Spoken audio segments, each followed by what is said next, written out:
Hey everybody, this is Rydo and we're back to another live stream of video game news. Today is Monday, June 10th. And yeah, let's hop into Yu-Gi-Oh! With these daily rewards.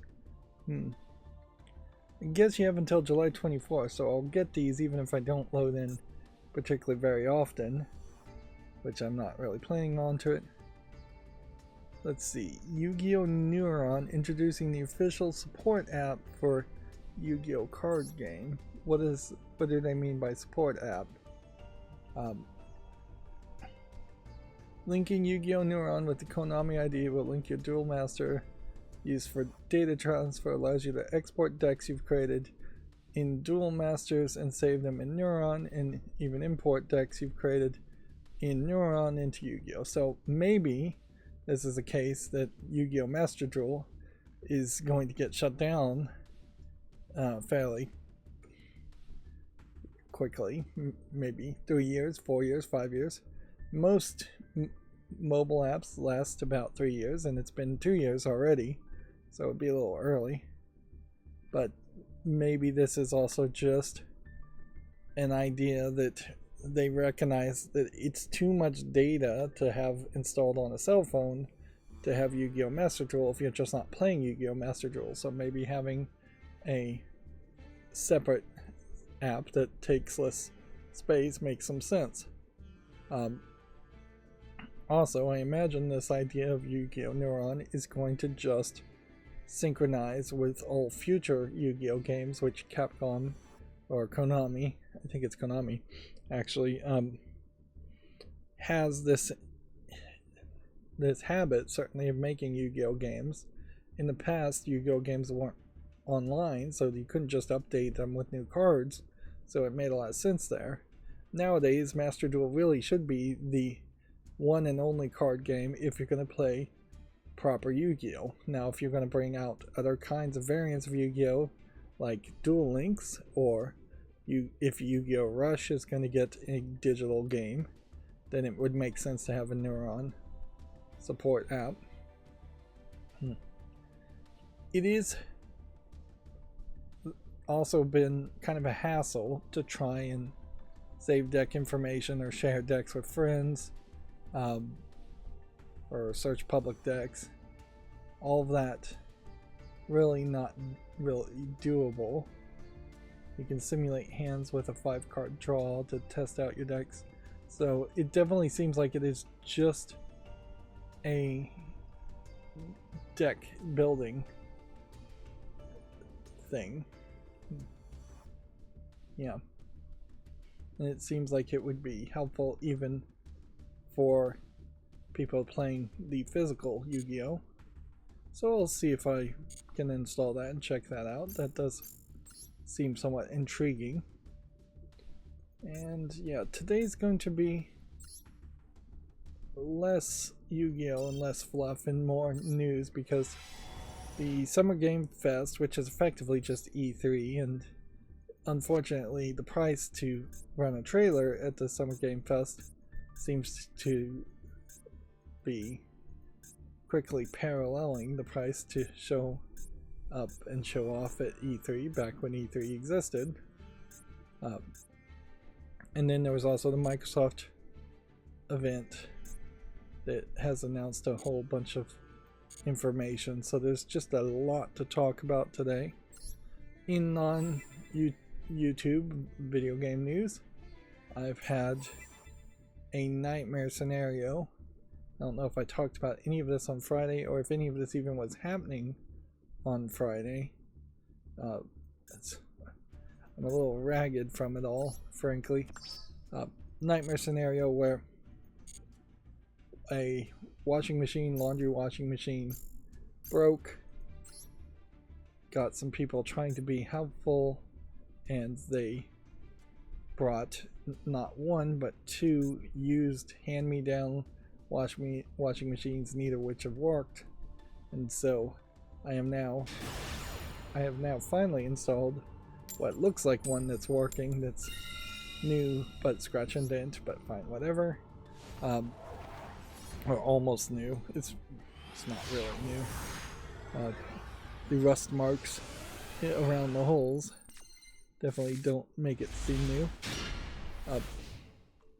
But yeah, I'm on the 4th washing machine in as many days, and throughout that whole process, the washing machines leaked on the floor or overflowed on the floor, probably approaching a dozen times in the garage where my Nintendo collection is. Very possibly damaging some of the Nintendo collection. Probably not damaging all of it, assuming any of it is even in any kind of shape. It's been in a garage for 10 years now, so it could be all ruined from heat and other reasons. 2, I'm just not willing to even check. It seems like it's all almost certainly going to be bad news. But yeah, it's been incredibly frustrating, incredibly disappointing. I would say don't let, when you're talking about a laundry washing machine, you're talking about electricity, you're talking about plumbing, both water coming in and water going out. In fact, 2 waters coming in, hot and cold, which is a little bit more than you usually are doing with plumbing. Where, yeah, I guess not always. That's not always the case. But yeah, I would not have anyone who isn't bonded, who isn't qualified, install a washing machine. You're supposed to softly zip tie the drain hose to the water hoses. That way it won't pop out. Suffice it to say, in one install it popped out because that was not done. To my own fault, there was a shelf that was way too low above my washing machine. That there's a issue certainly there also, where tilting in a washing machine to squeeze it under a shelf is not helpful, so I straight up just removed the shelf. I've been doing a lot of physical stuff to try and recover from all of this. I had a bunch of floor cushions that were made out of foam, and they acted appropriately like giant sponges to suck up a lot of the liquid, which I'm thinking helped cause less damage. But yeah, it's kind of hard to know for certain.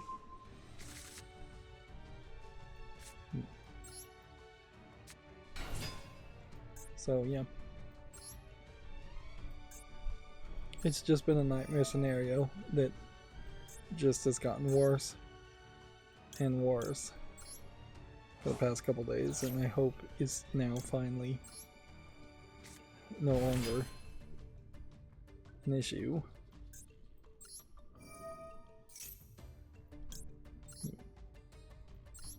That's my hope.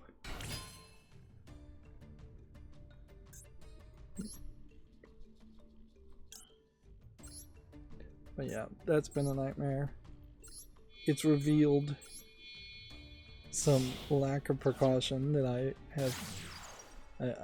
I've failed to take, or I've had, where clearly I needed a drain pan under the washing machine, even though the washing machine's really not going to do too much with the drain pan because it doesn't actually connect to a drain.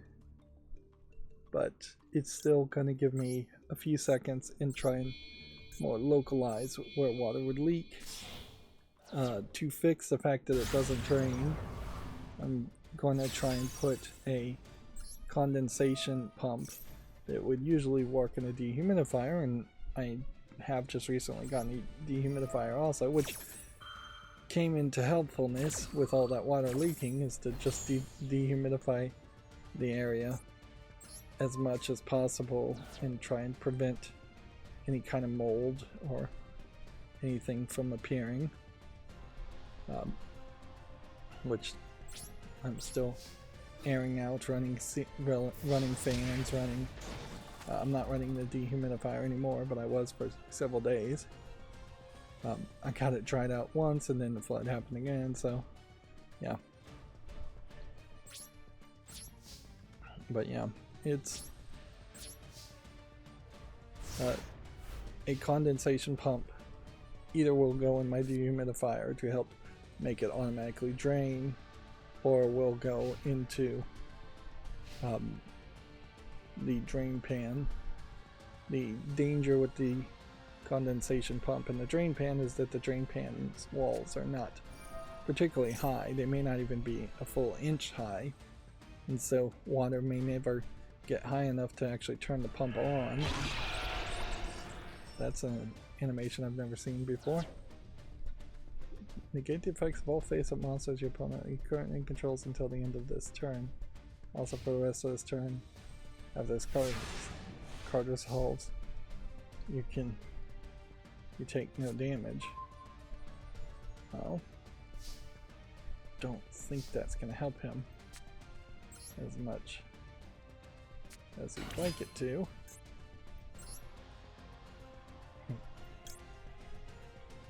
Yeah. This flooding is in the middle of also a process of just doing a little bit of spring cleaning, and so I've also ordered a new piece of furniture to replace another piece of furniture, so I have a new project coming to me as far as assembling the furniture. Too. I am still playing Fallout New Vegas, and I'm almost at the end of the Lonesome Road DLC, but honestly, I'm not sure if there's much to say there at all.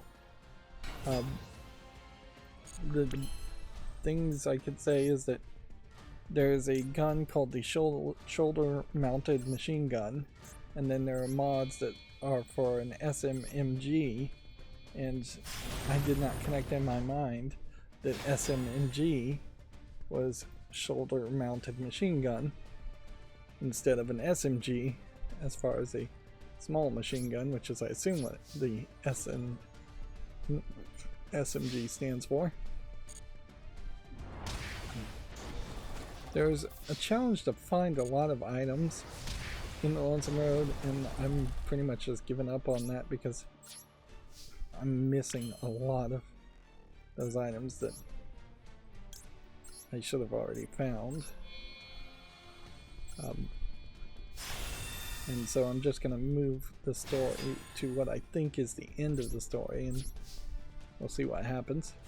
You get a massive amount of stuff in the back half, the third act of the Lonesome Road. It's a lot of very heavy items. Increasingly, I'm ending episodes and then having to do 2 or 3 trips to the beginning of the DLC area just to drop off items. I'm going to be incredibly overburdened at the end of the DLC, but I will be able to just walk outside of the DLC area and then fast travel to the big mountain to drop off all these items. I question, though, if any of the items are actually even that useful, or if it isn't more of a case of just them giving you basically garbage. It feels like in New Vegas, in the Lonesome Road DLC of New Vegas, there's like 3 parallel stories being told, and they're not great stories anyway, so it's kind of hard to care about it, to follow along. And then there definitely is an experiment being done as far as a totally different type of gameplay happening in the Lonesome Road, in that it is very much a long linear path, barely going 10-20 feet to the left or right in most places on the path, and there's just one story story element going forward. Yeah, I question that connection failure there. Right, so we're at rank tier 1 of silver, and today's the 10th, so there is a decent chance that we could get up to platinum, but I doubt we can get to diamond.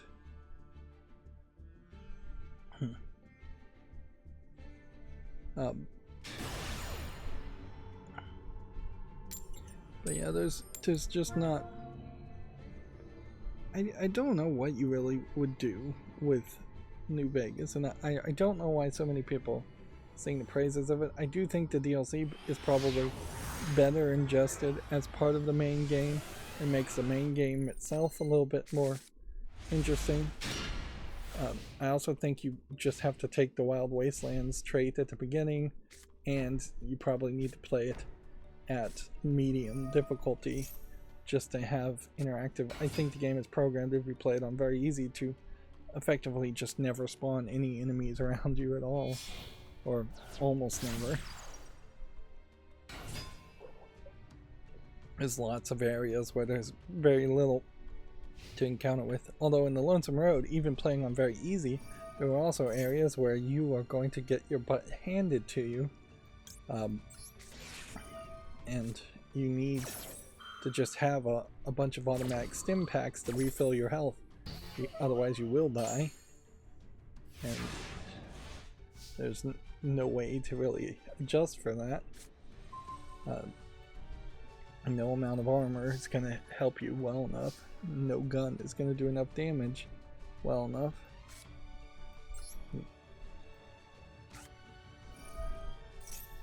Let's see, is there anything else I want to talk about, since I'm not particularly enthusiastic about New Vegas? Yeah, still need to buy a new monitor, still need to buy a lot of things, and everything's been breaking lately, and so that's put a big speed bump on what to pick and when to pick something.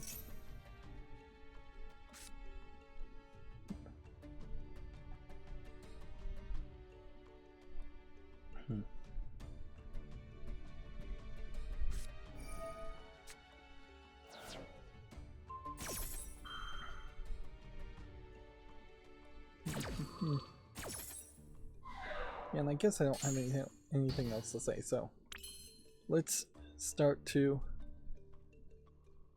go through these announcements. Now, between a multitude of events, a lot of games have been announced. I don't know why they all want to do this at the same time. Microsoft in particular has promised a lot of stuff. Perhaps not with any specific days.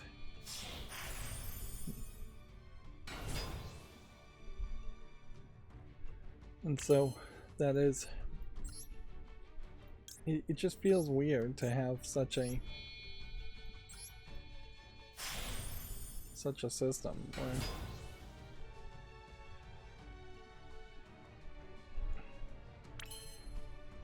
can't activate this.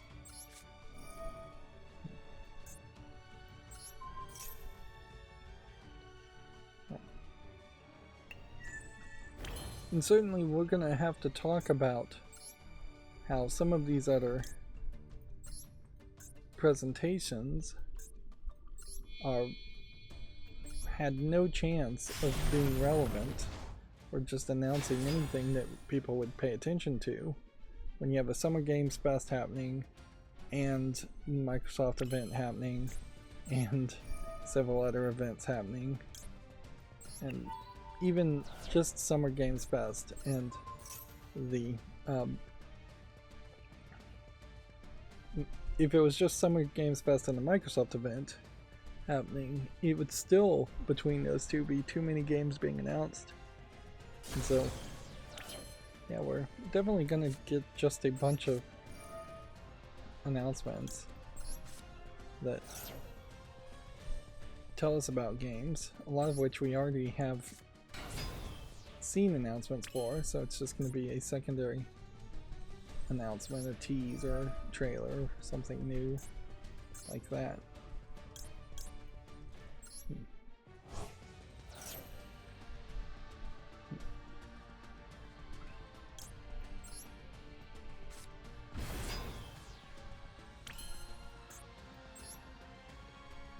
Okay.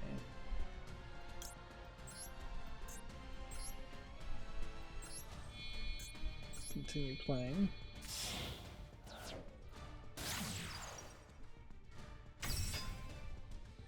Inherently, I'm not going to have a lot to say about any of these games. Once again, though, I will say it is not worth my time to actually sit through these presentations.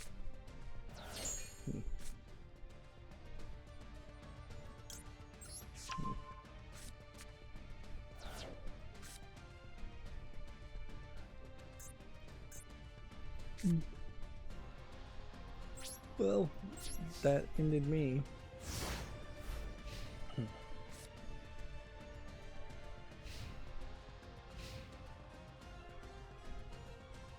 Well, I guess one thing worth saying about the Lonesome Road DLC in New Vegas is that at least in the Lonesome Road DLC, they do introduce the idea of actually seeing a lot more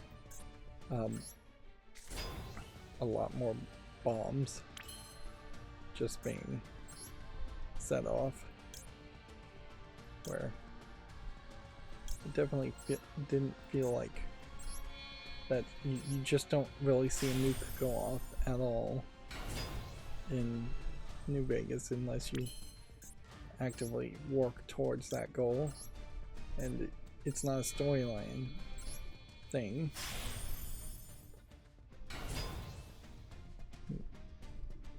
It's more of a, do you have a mini nuke and can you fire a mini nuke situation. Alright. Let's see what this does.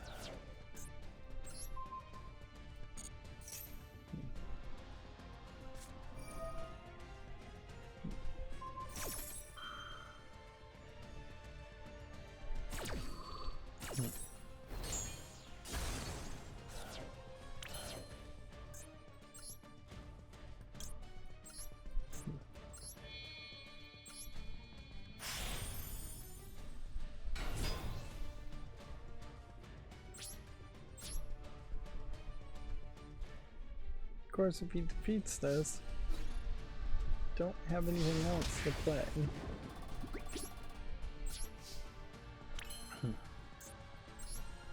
You know what? Actually, come to think of it, I am starting late because I had to wait for the delivery of the 4th washing machine today, so for that reason alone, I should probably just pool it on the Yu-Gi-Oh! And so yeah, I think I'm gonna make a controversial decision here and just make this our last game, even though we're only a couple of minutes into the stream. I don't think I really need to warm up. In part, that's because I did manage to record an episode of Fallout New Vegas before this. I did it in a weird way, in which I played for an hour, then paused it, got the delivery of the washing machine, and then unpaused it, while also doing some off-screen stuff. There is a lot of off-screen stuff I am doing. Also, it's worth mentioning, as far as just playing Menu Hero and managing all the resources.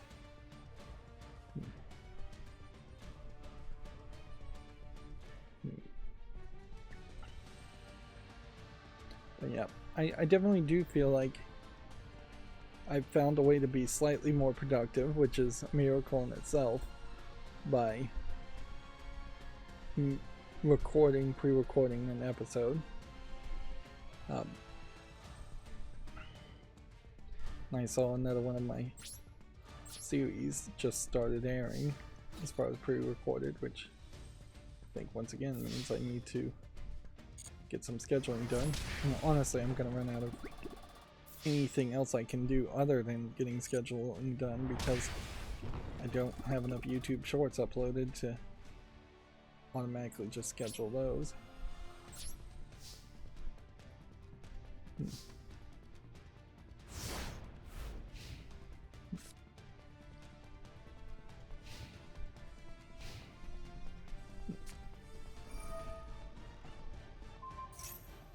Without even really knowing anything as far as the announcements, I do think that there's just going to be an opportunity here for some criticism on Microsoft's part, in that I know that they're going to make an announcement of some sort about Fable. I know they're going to make an announcement of some sort about Perfect Dark, because I've already seen those headlines, not that I'm just guessing and knowing that.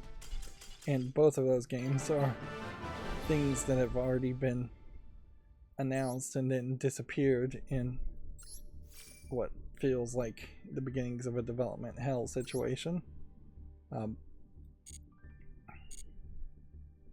in general, there's just not a lot of reason to be nice to Microsoft. Anyways, it's not like they've done well by their employees, or even done well by the gamers themselves. Right. So, here we have GameDeveloper.com starting off with the Xbox Game Showcase 2024 promises a first-party deluge at some point. Microsoft wants us to know that first-party titles are coming, we just don't know when. So, Gears of War game, Call of Duty game, Doom, Avowed, Age of Mythology Retold, Age of Mythology Retold. This Doom the Dark Age is a weird one. Fable, Gears of War E-Day, Indiana Jones and the Great Circle, which that one's not going to really feel as much like a AAA game. And then Flight Simulator 2024, one assumes that comes out in 2024. So, Perfect Dark, South of Midnight, not really a AAA game either. State of Decay 3, maybe. So, yeah, and we'll get into more of the details as we go forward. Apparently, according to Video Games Chronicle, GameStop may have leaked the Metal Gear Solid Delta Snake Eater release date. Claims it's coming in November. It's November 17th. Of course, it's very possible that the date is wrong. There is definitely room for improving that kind of information. Who has that kind of information? And when that kind of information would be revealed. It seems like there is very possibly just bad inventory systems where a lot of people are getting that information when they really don't need it.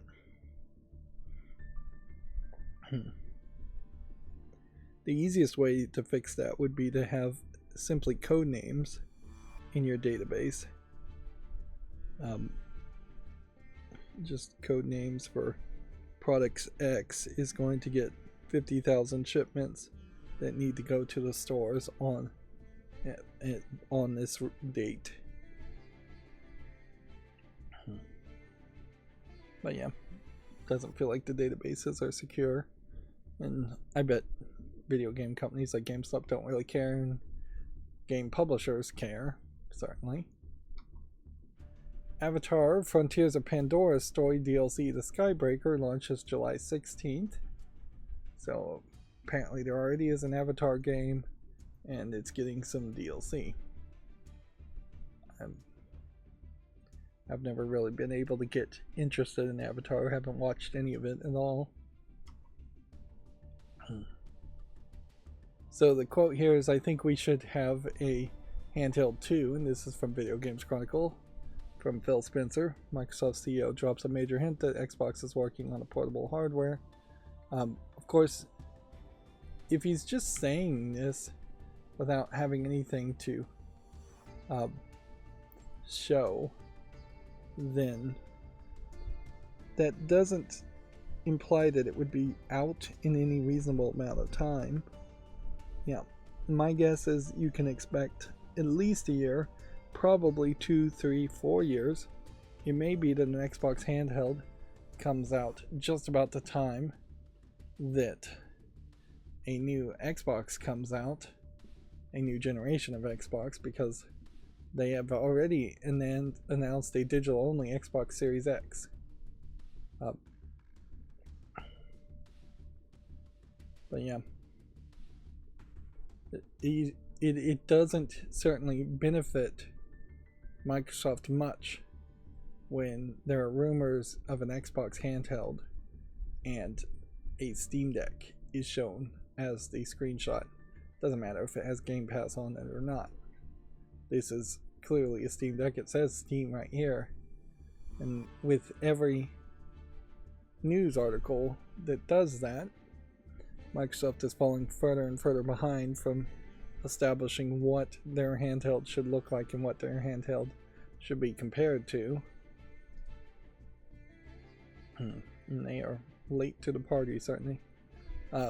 Because, frankly, they should have said we should have prototypes of Xboxes of some sort. Even if it was just the original Xbox, or more likely an Xbox 360, in a portable form factor to compete with the Nintendo Switch.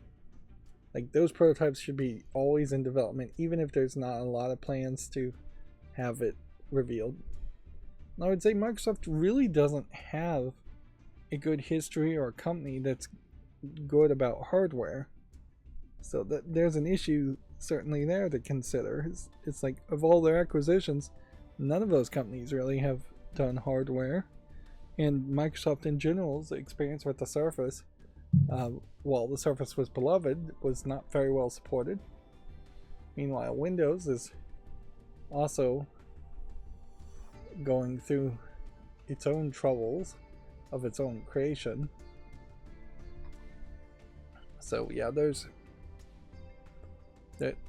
a lot of pain that Microsoft is going to have to go through for every second that they don't release a handheld. They should probably just rush out a handheld as fast as possible, just so they can say they have something. And a non-impressive but good enough Xbox handheld wouldn't hurt them too much. In the same way that the ROG Ally is not really going to hurt ROG Asus in any way. They'll just come out with a new ROG Ally X, which is exactly what they already have done. Anno 117 Pax Romana has been announced for release in 2025. I wonder if all of these announcements are going to be 25 or later, probably. This would be the earliest Anno game in the series, I believe. And the numbers always add up to 9, which is kind of easy to do.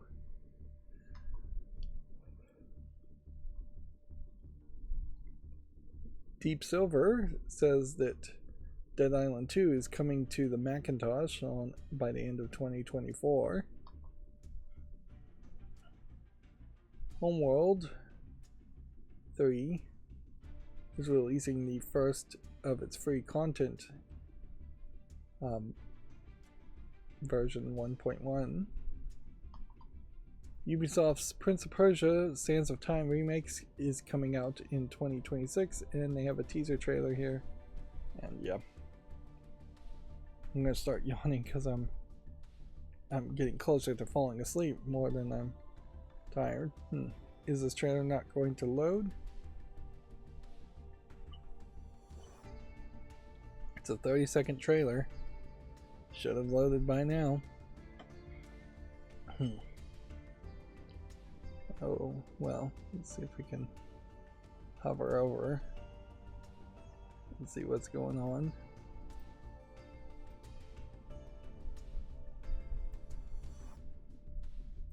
I have no idea what's going on here. Let's reload the page. That was weird. But yeah, it's just a candle. And then, yeah, this is very much a teaser trailer. I wouldn't say the visuals, even for the teaser trailer there, look particularly impressive. So, leave it at that. If anything, what this really seems to imply is that a lot of the work on the Prince of Persia remake up until this point has probably either not existed in the first place or been thrown in the trash, and that they are now getting serious. Ubisoft is now getting serious about the remake actually being released. Ubisoft also has announced a Monopoly for all consoles, PC, and Luna coming out in September. There's been several Monopoly games for almost every console in the past. The difference here would be that this is being developed by Engine Software. Well, take a look at the trailer and see if I'm not going to look at every single trailer. And we're going to have to reload every page. Yeah, let's just look at the screenshots anyways. So this looks like Monopoly with the regular spaces and a decent enough designed board.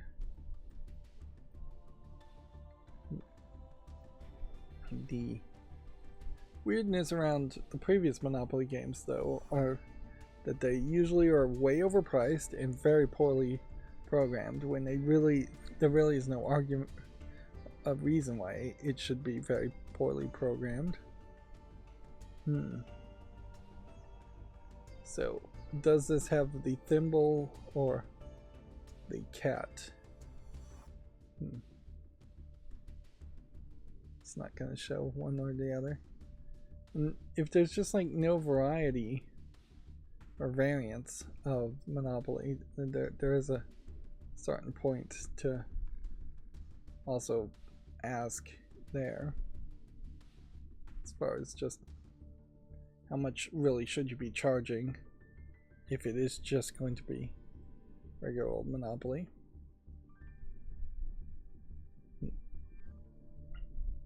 But yeah, without some reviews really or details, this looks just like other Monopoly games, and one would hope it's better programmed, and one would hope it isn't stuttery and or glitchy, which is insane that a Monopoly game would be like that. There still is an argument that Tabletop Simulator might be better to play if you wanted to play people on Monopoly. And notice there is no smartphone mobile version of this, so really you should be playing Monopoly on your phone with friends. Yeah, but yeah, no cell phone support. So Xbox touts new consoles, teases handhelds. 4 years in, Microsoft is giving the Xbox Series X S a console refresh, with the potentially eyeing a jump to a new system format. So you have an all-digital Series X 1TB SSD in Robot White. You have an all-digital Series S 1TB SSD in Robot White. So what's the difference between those two? I assume it is the amount of horsepower. It's kind of crazy that they'd even make a Series S at this point, because the big differentiator between the Series S and the Series X was that the Series S always was all digital. And then they're also selling a special edition 2TB Series X in Galaxy Black with green highlights and I wouldn't be surprised if this is just getting rid of some of the disk drives. I assume the internal components between the all digital and the special edition are otherwise exactly the same. Prices are not really coming down. We are far from the days in which you could spend $200 for a console or less, regardless of the arguments of inflation and deflation there.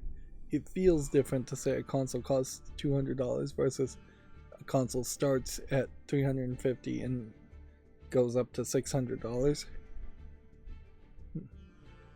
Inherently, yeah, when you have a $600 price tag also, then the fact that there is just no desktop mode of any sort feels a little crazy.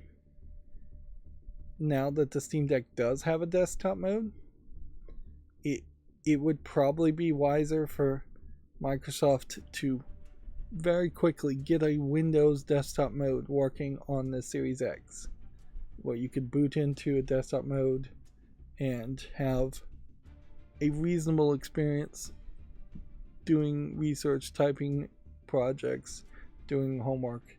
Even if kids are really never going to use that, it would be a way to promote Windows. It would be a way to say you don't need to buy both a computer and a $600 console. Same thing is true with the Steam Deck. The Steam Deck doesn't really expect too many people to actually use the desktop mode. It's worth pointing out that the KDE development group, I think that's what you'd call them, is doing a survey and asking for people to give suggestions as far as what they should focus on.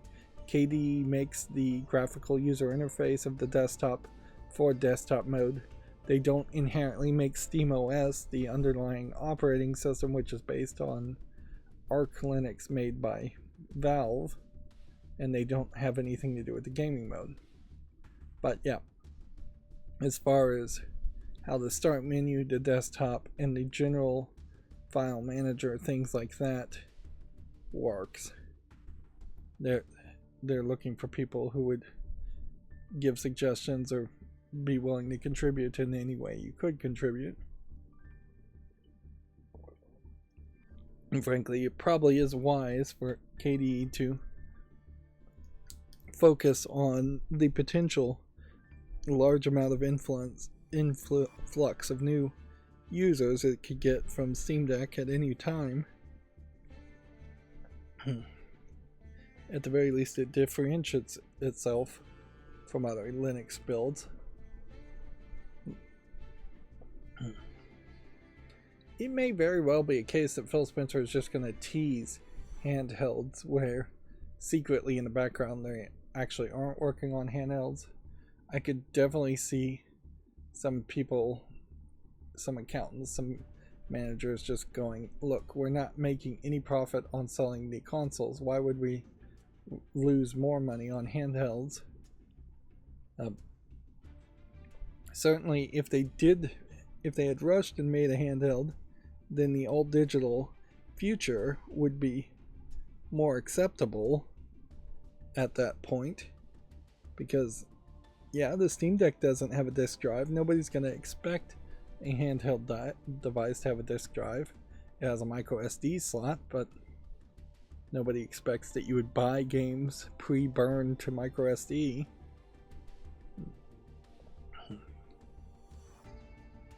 But yeah. And a handheld device definitely could be limited in its compatibility with previous Xbox games, where an Xbox Series X kind of needs to be backward compatible all the way back to the original Xbox. They probably should also get rid of the Xbox name, like, on a new handheld. Find that they say they don't care about the names. Find somebody who does care about the name and give it something better. You can't probably call it an Xbox anyways, and a X rectangle is too much of a mouthful. Just find a name and live with it. Yeah. Phil Spencer also deemed that the Xbox layoffs were, quote, very hard but needed for a sustainable business, which is exactly what they would say, exactly what they would have been told by consultants to say. Yeah, they're not going to say anything. And at a certain level, if a manager did perform a bunch of layoffs and then said, sorry about that, my bad, that was a mistake, that would probably open up the company to lawsuits, and it would just make them feel like a flip-flopper. So, you know, backing your own decisions, whether they were good or not, is pretty much a necessity in management and running a business. Like, and frankly in life, you should, as much as they may have taught you in school that you should admit that you were wrong, it is increasingly obvious that most situations are better if you just double down and deny being wrong always, or stay silent about it in general, because nobody ever cuts anybody else any slack at all when they're wrong. Like, there's not a forgiving bone in the body of corporate management or the workplace. So yeah, moving on from that, this is a weird one. Resident Evil 7 Biohazard is coming to mobile, iPhone, iPad, and Mac on July 2nd, and then a Resident Evil 2 remake is coming soon.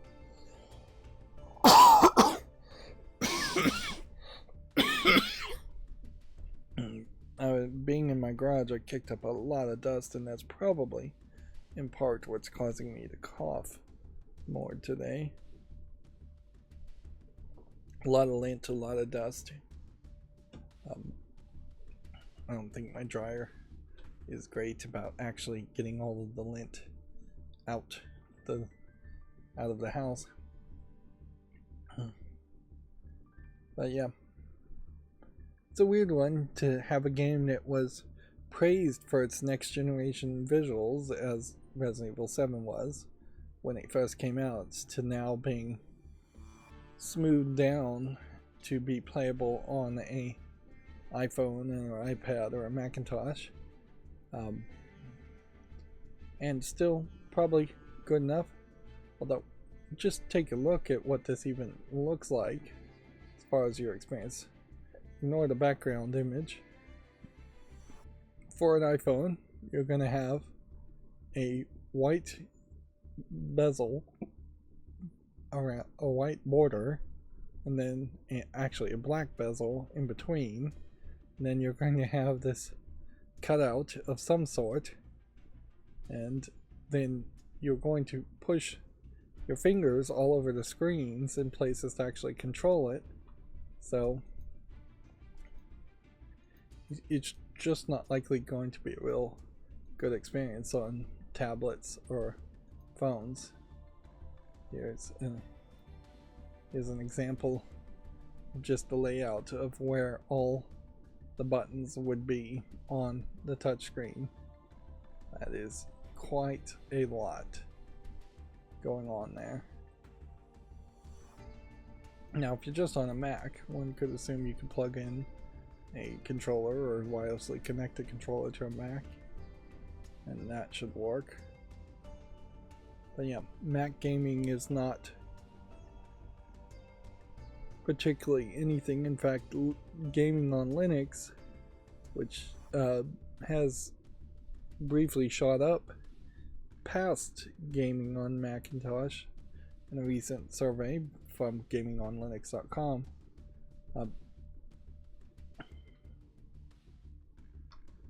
Let's see, Vampire the Masquerade Reckoning of New York has been announced for all consoles and PC, which I don't know how to really take these Vampire the Masquerade games. It seems like they get announced fairly frequently every couple years, and then they all seem to go into development hell and never seem to be received particularly well.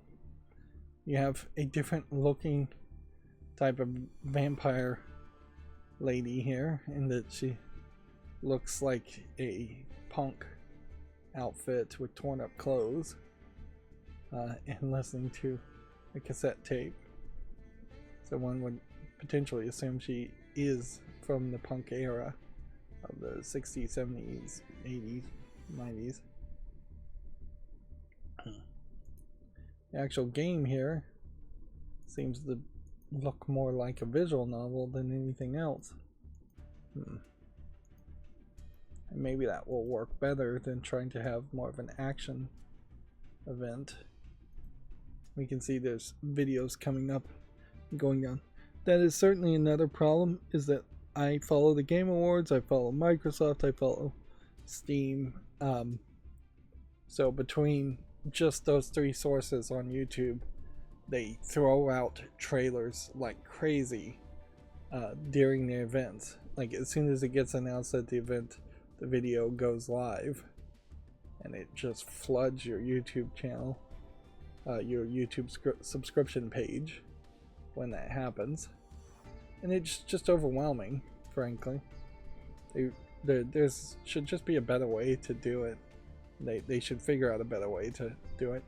I'd much prefer for Microsoft to just put out its trailers, one per day or two or three per day, over the course of the next week after the live stream has already played, and then people can go back and look at the live stream if they want to see the trailer earlier. But then the individual trailer should just come out as a reminder. I think I said this in the last stream though, so I'm not going to repeat myself too much. The horror film production company Blumhouse has marked its arrival with 6 game announcements, which is about 5 too many, certainly for a new indie horror publisher.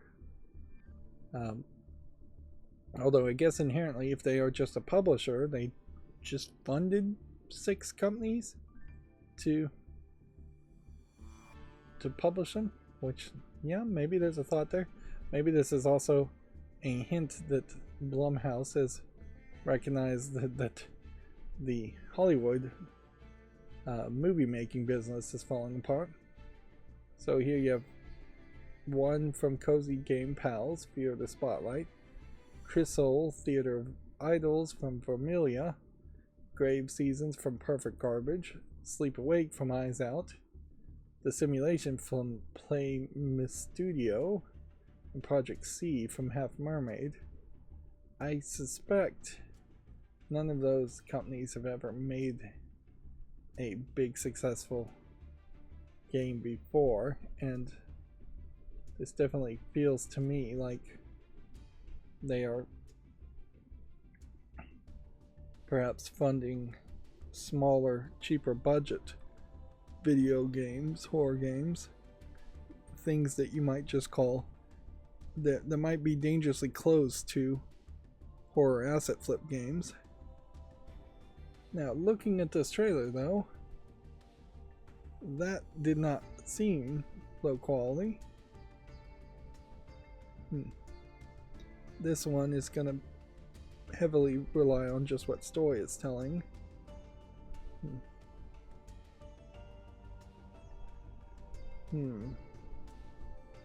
Not so sure about Sleep Awake. Could be something, it could be just a little too weird for a trailer to explain. Now this one looks very low polygon, and so I'm not sure if anybody's going to give that one the time of day.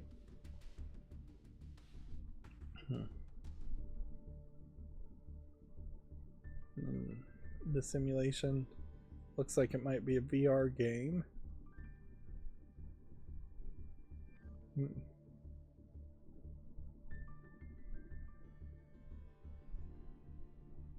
Sam Barlow. Who is Sam Barlow? I've heard the name, but I'd have to...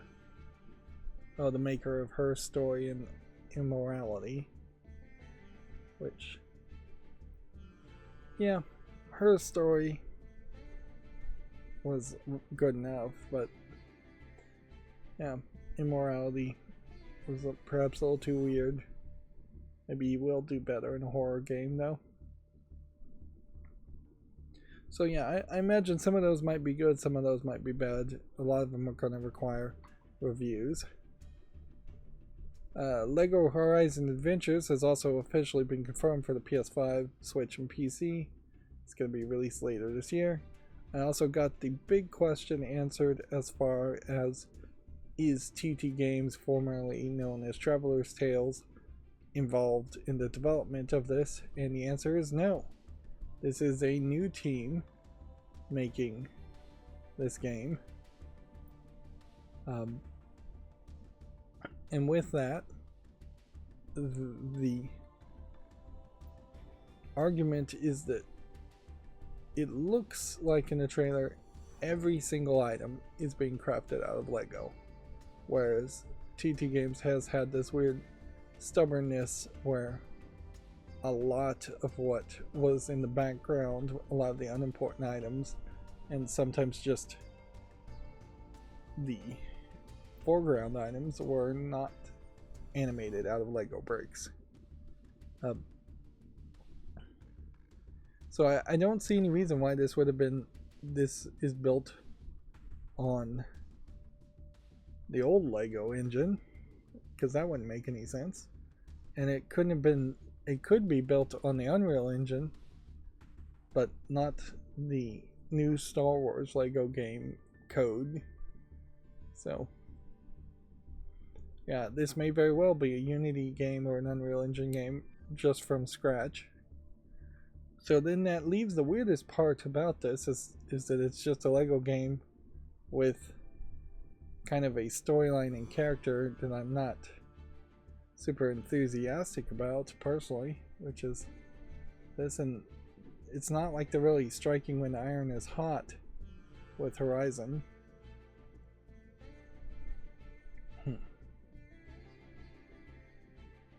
Yeah, I don't know why they would have picked that, other than this was a Sony, I assume, published, funded development, thus Sony wanted a first party license and didn't want to pay for any other license. Because the real move here would be to just license something else and make a Lego game for this company. And this might create a weird schism between Traveler's Tales and this new Lego game, in that Traveler's Tales is owned by Warner Brothers, and Warner Brothers is also owned by AT&T, but that doesn't matter for this argument. But what does matter is that Warner Brothers has the Harry Potter movie rights. They own DC Comics. They have previously negotiated for a lot of the other things. So when you think about all of the Lego games that have come out in the past, yeah, I'm not sure that this new company, even with Sony as a publisher, is going to be able to make the deals to make other kinds of Lego parody games. If that's even what they're planning on doing. Yeah. I suppose Sony Pictures has the movie rights to Spider-Man. Probably does not mean they have the game rights to Spider-Man. It would make a lot of sense for a new Lego Spider-Man game to be made. They could make an Astrobot Lego game, and I guess that would work fairly well. It's kind of funny they aren't starting with an Astrobot Lego game. But then they very quickly run out of licenses and things that seem viable to me.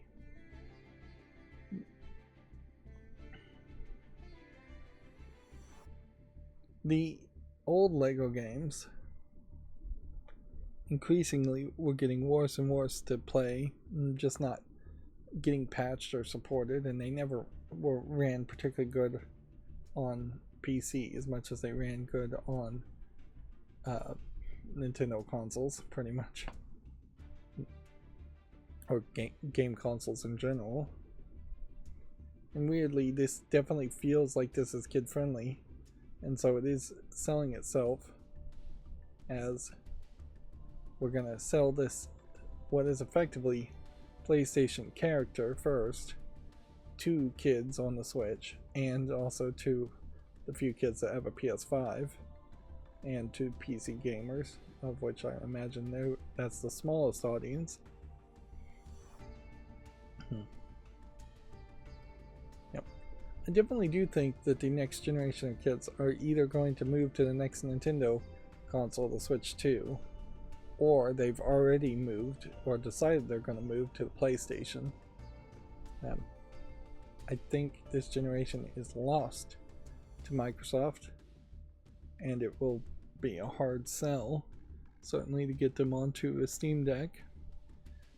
There's still a real problem with the Steam Deck and kids that needs to be addressed, in that there's just no way to make a Steam account without an email, and there's no way really in the United States to have an email if you're under 14.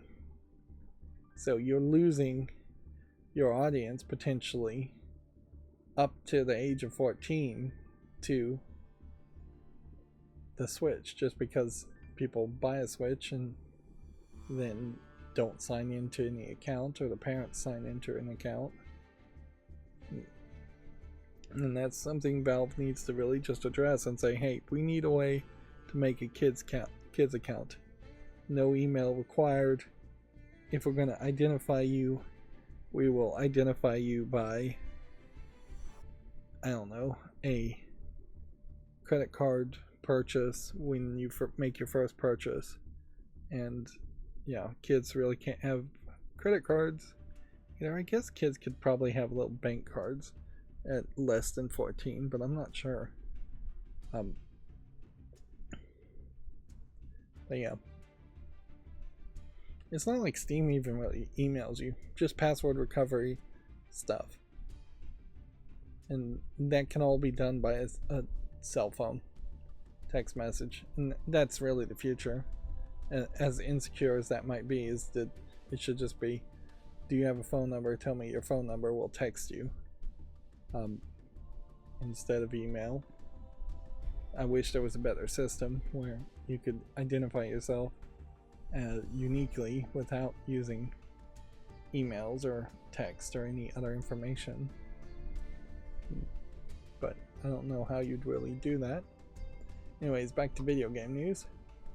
Palworld has its Sakurajima update launching June 27th. It'll be intriguing to see how many people hop back into Palworld at that point. It's adding new islands, new factories and bosses, new buildings and level caps, stronghold, oil rig. Doesn't seem like it's really changing its content or the way it plays much. So if you didn't like how it played with the Pokemon parody, like characters and guns, and then a lot of factory crafting, I imagine it's still going to be mostly that. We just talked about Lego Horizons Adventure, so there's really no reason to talk about it again. Here is an interesting headline from GameDeveloper.com, and in that it really highlights the difference between the strong union presence in Japan and what has been happening in the United States, and mostly just the United States, which has very weak union presence and support and strength. So you have a Japanese studio named Gummy, Gumi, wanting 80 people to accept voluntary redundancy. Like they're begging employees to say, let us lay you off as being redundant. So instead of what absolutely has happened at least 100 times over now in Western companies, in which they have just laid off people and said you are redundant. Now inherently some of this is a Japanese culture in which companies want to claim they've never actually fired anybody or laid off anybody, and so they want to save face by having the people accept it. There's no reason why you would, in Japan, that I know of, why a general person would accept voluntary redundancy. Plenty of people in Japan, I imagine, would like to get different jobs, but a lot of the jobs in Japan are all the same. The work culture is insane and terrible in Japan, and that's leading to even the newest of polls with the birth rate declining, because there is shame put on people for taking time off to try and get pregnant, trying to have a baby, both the father and the mother in those cases.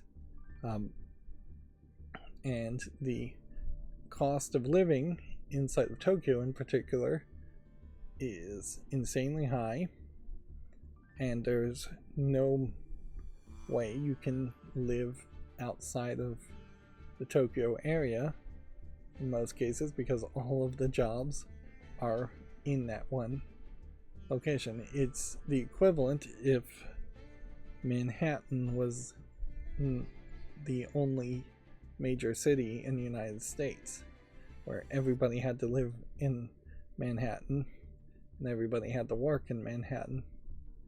That would be a nightmare. Yeah. And yeah, they are in a bad place. Japan in general. This company obviously is in a bad place. This is a mobile Web3 game maker saying it must downsize to achieve sustainable growth, which is an insane statement to say when you break it down and think about it. It must get smaller to achieve sustainable growth. What are you defining growth as at that point? It's the wrong word. It should be sustainable profitability, is what they're really saying, is that they need to downsize so they can maintain profitability, or the levels of profitability. But at least with a union presence, not that it solves everything, and the cultural differences, not that that solves much of anything, they are asking people to volunteer. Yeah, there are definitely some jobs where if people had asked me to volunteer to be laid off, I probably would have taken it. Probably would have regretted it later, but you know,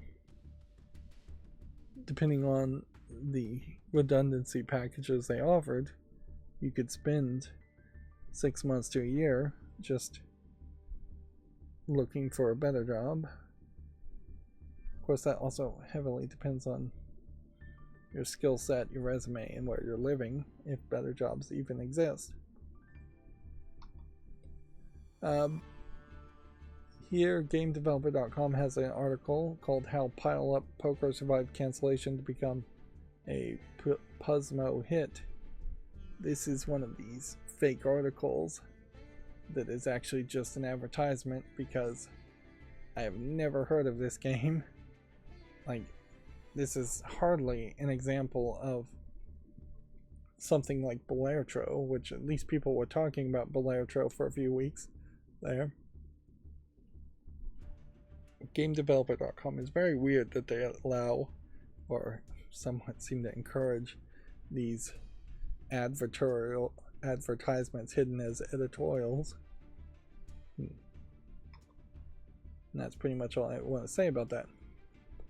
Microsoft and Playground are working with Eidos Montreal on a Fable reboot, which now implies that there is at least 3 companies working in part on the Fable reboot, which tells me it's been in development hell. Now, I do like this screenshot. It doesn't look like the previous Fables, but in fairness, I just don't think the previous Fables art style is relevant anymore. More cartoony. But then on the other side, I'm not sure what Fable really even is supposed to be. It's really just kind of a fantasy game of some sort. fantasy role-playing game. That's what I expect from Fable, and not much more. If you told me this screenshot was from the next Elder Scrolls game, I kind of believe you, too. And that does bring about the real question as to why are they developing Fable and Bethesda making an Elder Scrolls game? How does one fantasy game like the Elder Scrolls differ from Fable? Yeah, what's the big difference there? Because I can't answer that. I have no idea. Like, I can't even tell you if I was to mark the differences from the last Fable game and Skyrim, what would the big differences be there? The last Fable game that I played, at least, has this thing where you start off as a kid and then you usually get thrown in jail for several years in the mid part of the section, and then you leave the jail and you grow up and you're an adult in the third act. I know Fable had condoms and you could sleep with people and you could get STDs. Sure, I guess that's slightly different from Skyrim. But yeah, I don't think that's too different, really. Fable isn't really tied down to the longer running Elder Scrolls mythology, so they can do some stuff different, and maybe Fable can be a little bit more silly and kid friendly, although probably not kid friendly, just silly in general, where Elder Scrolls is perhaps supposed to be the serious one, which in 2025, when these games would be released at their earliest, a serious Elder Scrolls game like Skyrim would have to step it up to be something as serious as something like Game of Thrones, which I don't know if the next Fable or the next Elder Scrolls game are going to be anything like Game of Thrones. Like, that level of fantasy of Game of Thrones has kind of redefined what people expect. So in a lot of ways it probably would make more sense for the next Fable game to be more serious and more like Game of Thrones. Of course, the screenshot doesn't mean anything, and I think it is probably going to be more silly. I also, while playing Fallout New Vegas, saw ZeniMax, spelled capital Z-E-N-I, capital M-A-X, and Zenny, if I recall correctly, is a form of currency, so ZeniMax literally means maximum currency, maximum money, which, yeah, that's definitely not the name you should give to your publishing company. But yeah, it seems like they have nothing else to show other than the screenshot and announcements. They do have very little also to show around this Doom Dark Ages. Now, I don't get how this is supposed to be a prequel in which somehow the Doom Slayer is going to be in the Dark Ages, if the timeline of the Dark Ages is the same as the real world Dark Ages. It doesn't make a lot of sense. The only thing I could assume is that they're just integrating the idea of time portals, and the Doomslayer in his futuristic military armor from Mars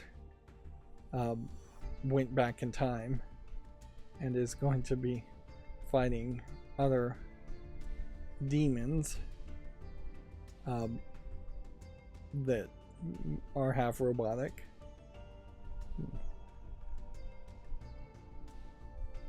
There is a danger certainly here that this also would just turn into, speaking of Skyrim, that looked very much like Skyrim. That building did.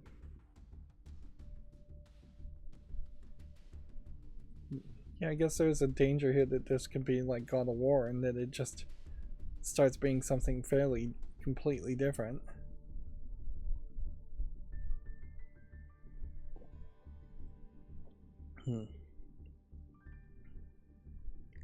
But yeah.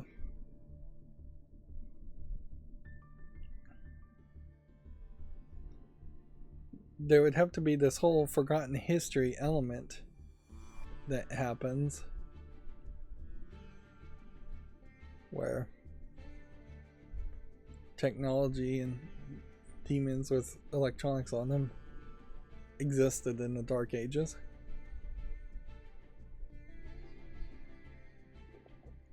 It really doesn't feel like it is going to be a time travel thing though, as much as it seems like this is just a prequel.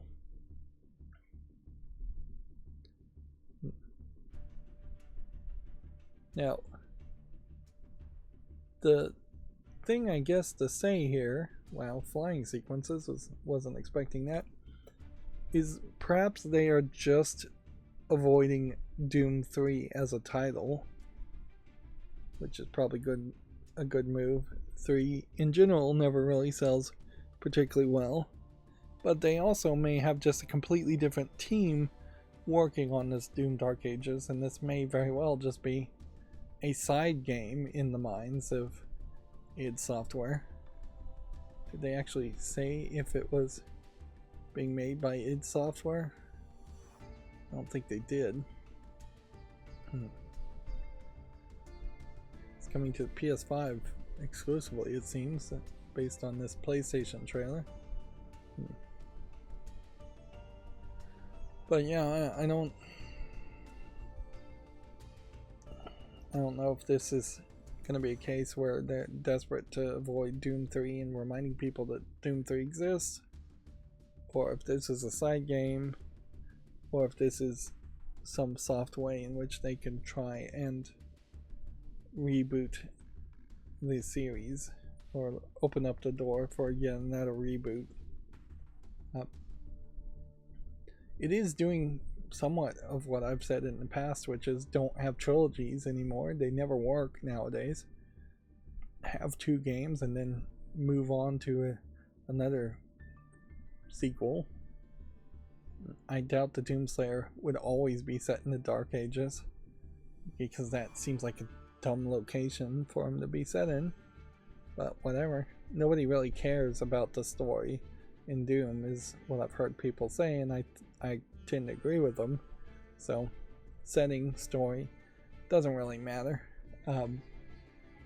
All people are looking for is really good gameplay, and hopefully something revolutionary in the gameplay too. Black Ops 6 is going to require a persistent internet connection for all game modes. Activision says texture streaming will be used across the campaign, multiplayer, and zombies. So they're claiming that the textures are coming through the internet. Well, let's just think about that, if I'm understanding what they're saying. They're basically saying that they're going to drain your internet as you play non-stop, loading in and out of textures, and probably save some of those textures anyways to your hard drive, so they're probably going to wear down your hard drive prematurely. This sounds like a nightmare scenario, even before. So yeah, that doesn't sound good, and I'll leave it at that. Perfect Dark has a gameplay reveal trailer and screenshots. I have no idea about the Perfect Dark series. I assume this is a new look for Johanna Dark. I think that is her name. She definitely looked very different the last Perfect Dark game that was made, but I don't even know the settings and the story. Looks like it is probably some kind of futuristic sci-fi shooter game, which, okay, that seems like that could work fairly well. Perfect Dark's new future world has been impacted by what's known as the Cascade, in which the planet suffered from a series of environmental disasters, rendering entire regions inhospitable. Okay.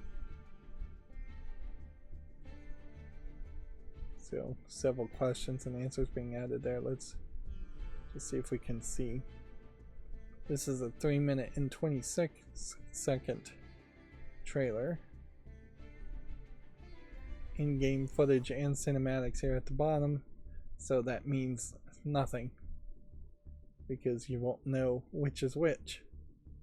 Although I'd assume this is a cinematic, and frankly it doesn't even look that great.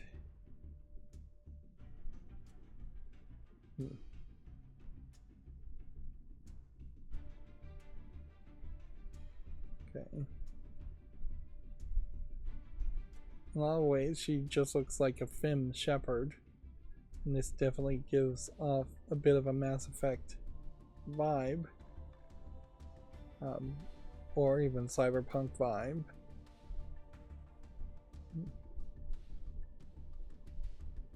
Okay, we see some yellow people, lots of red people.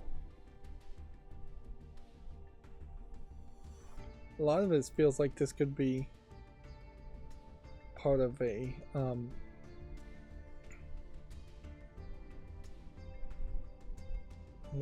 Watch Dogs game.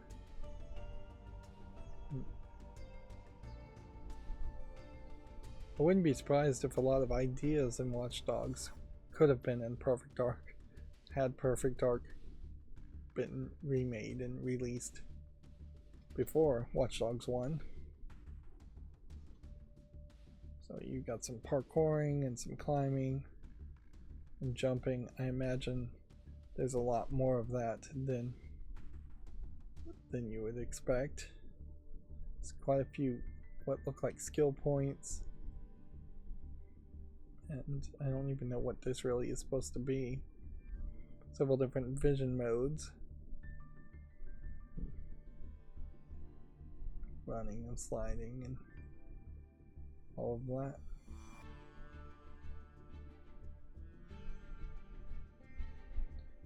Yeah. This definitely has a lot of feel for what a Deus Ex game I'd like it to be more of. Where it's just a smoother experience with more action instead of what Deus Ex often was in it, and I'm talking about the second Deus Ex game in particular, Human Revolution. There was just a lot of searching computers and hacking computers and searching files. Same is true for Fallout New Vegas. Like, in comparison, New Vegas definitely feels like it is way too old of a game and should have a lot more action and a lot less picking up of garbage items. Okay. Intriguing. It's being developed in part by Crystal Dynamics and the Initiative. In a lot of ways, I wouldn't be surprised if this could have been a completely different game and they're just throwing Joanna Dark in it as a character, and that's really all they have to do. Like, the name of Perfect Dark is way more valuable to me as somebody who hasn't played Perfect Dark than sticking to the storyline or anything like that. It just has to feel a little bit like it is Perfect Dark, or you could even really say this is a whole new game that has the same name, Perfect Dark, and has a Joanna Dark, but it's completely different from everything before. I do think, if I vaguely recall, that the Perfect Dark game gained popularity just because it was a really good action shooter. So that's what they have to get right more than anything else. Moving on. Life is Strange has effectively admitted, finally, after what feels like a decade, that the idea of having a series of an anthology series of games with different protagonists that have different magical abilities just doesn't work. By far, the Life is Strange game was received the best. Before the Storm may be received fairly well, and then it is just all down here downhill from that point. So now they're bringing back Max Caulfield, the protagonist, in Life is Strange Double Exposure, which would assumedly have you play as her using the same abilities she had before, and now she is more of a grown-up adult, which may also be an admission that it wasn't particularly the smartest idea to have you play as a preteen / teenage girl as a protagonist. Although, personally, having played Life is Strange, I think the time rewind gameplay mechanic itself is the biggest problem of the first Life is Strange. It's just not something they commit to or do a lot with after the first act or so, and I would want to see them figure out how to make better puzzles and more gameplay there. But it is also worth pointing out that Life is Strange as a series is effectively just a adventure visual novel type experience without the actual reading of a visual novel. It's not going to be an action open world, open decision game. Of course, they're calling it a supernatural murder mystery. There is a danger she would just rewind time all the way back to the beginning of the first game. Yeah.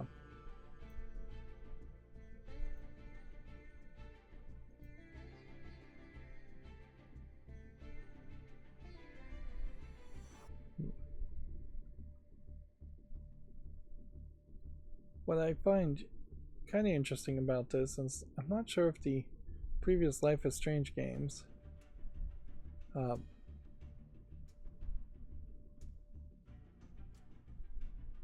was published by Square Enix. It seems weird that Square Enix is even bothering to push out or fund this game. It seems like this is the kind of game Square Enix would not want to focus on, but perhaps because it's being announced now, it's close to its release, and so that this wasn't one of the October 29th 2024, it's too close to its release for Square Enix to have canceled it, would be my guess.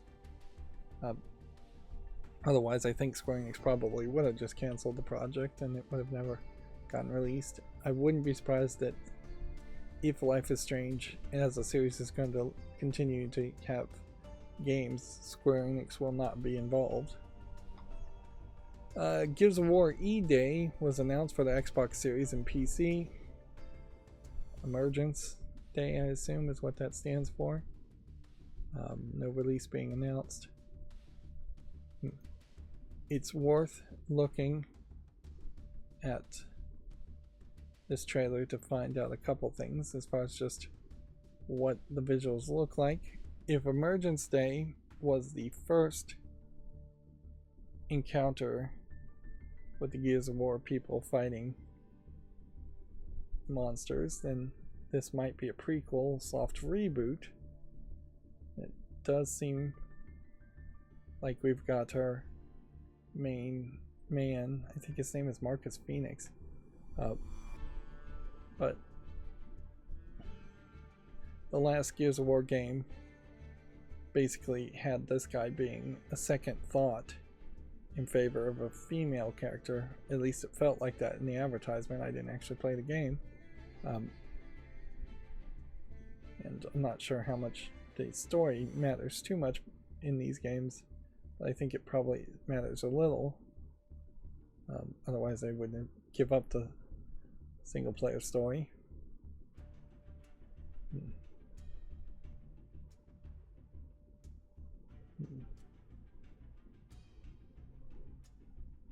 But yeah,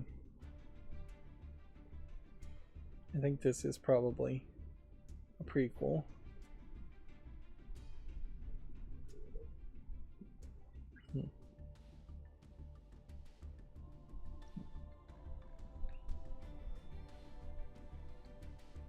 doesn't feel like it's doing anything too weird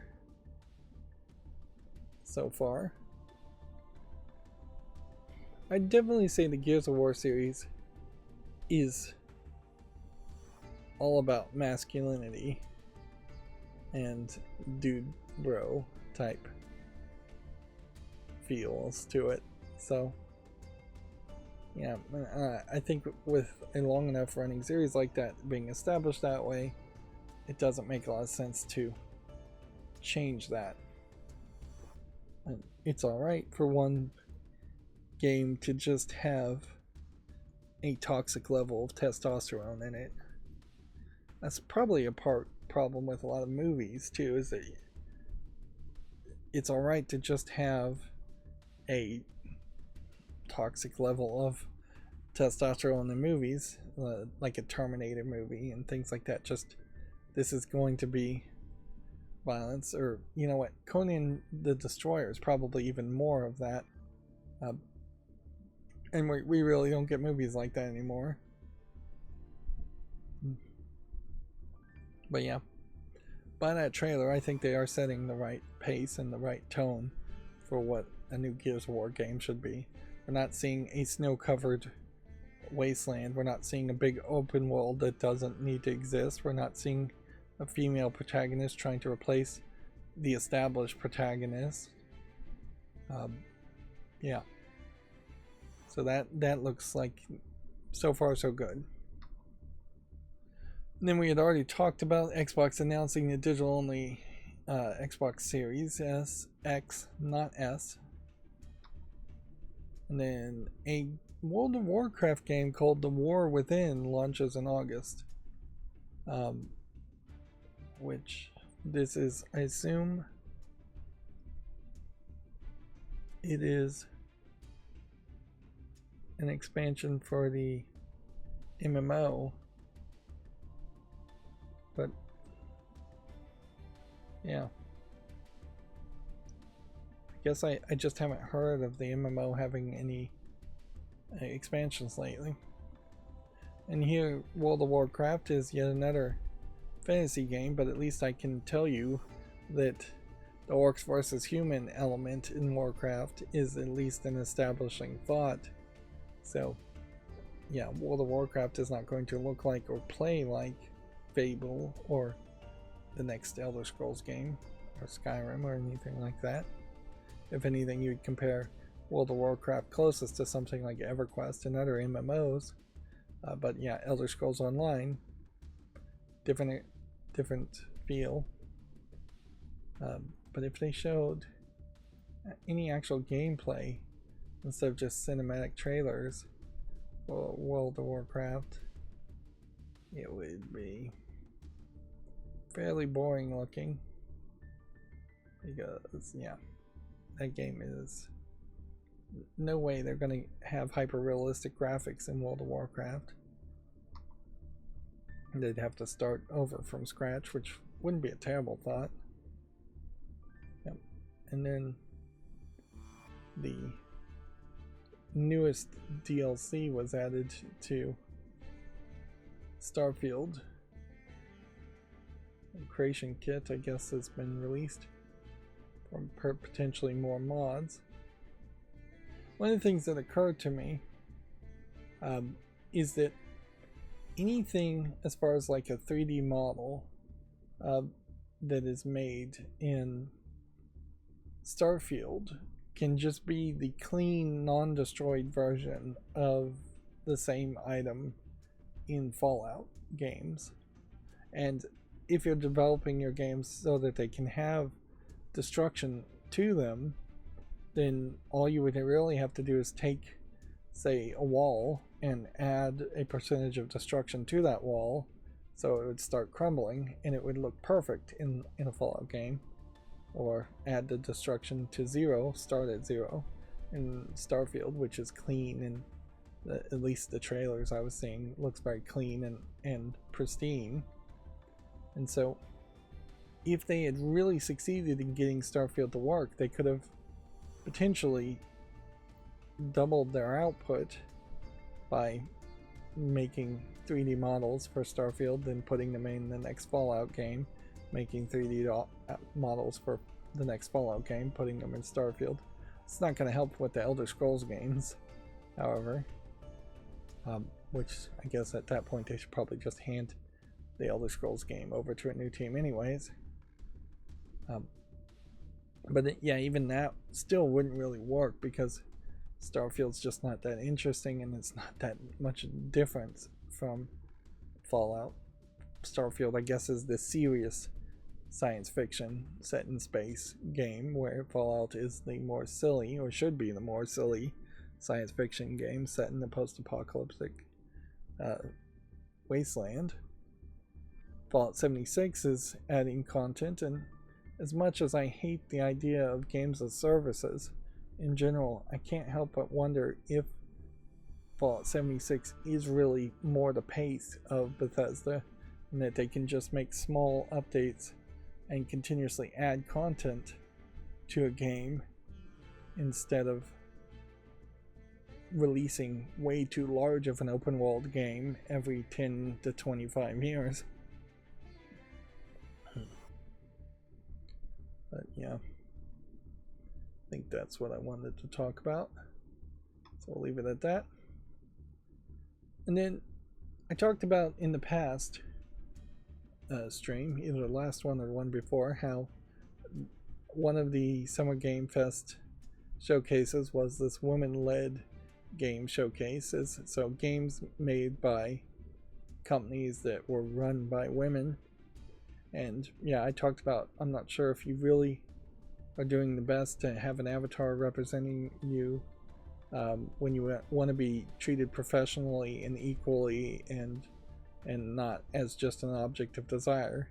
Should you have an anime girl or something that looks a lot like an anime girl with antlers and two colored hairs and clingy t-shirts, lots of curves, belly showing, legs showing, like, this is just not really the avatar I would choose. So I went on that rant, but that's not what I want to even talk about. I want to just talk about the fact that this is an event that nobody is talking about, nobody would talk about, simply because there's so many other announcements. Just jumping around, not knowing what these games are. These trailers are not going to grab people's attention. Now this is interesting because this looks like this is literally made out of clay. Interesting visual effect. But yeah.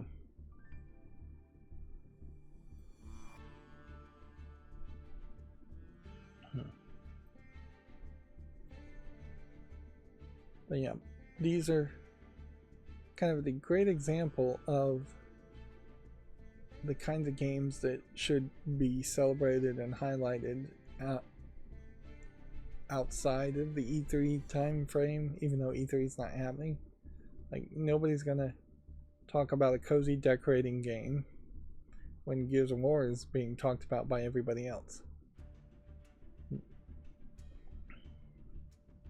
So yeah, and that's just one event that I'm picking on here. There's basically a dozen events that were scheduled and probably have happened now that GameDeveloper.com, VideoGamesChronicle.com, and Komatsu.com have paid less attention to because of the Summer Game Fest announcements and the Microsoft announcements. Even around the Summer Game Fest stuff, the Wholesome presentation, I think, was another event that nobody really is talking about. I think PC Gamer had an event and nobody's talking about that. I think it is time for some of these events to reschedule. I don't want them to consolidate. I don't want them to give up, but I think they need to reschedule. There was 6 months from January to now in which no game announcements were talked about. Pick a month there and have your event at that time, particularly if you're making small indie games. Now, this Slay the Princess game had people talking about it for a while, and now it's getting a pristine cut as far as a definitive edition, which seems a little too early, particularly since it is kind of just a visual novel. Yeah. Choose your own adventure.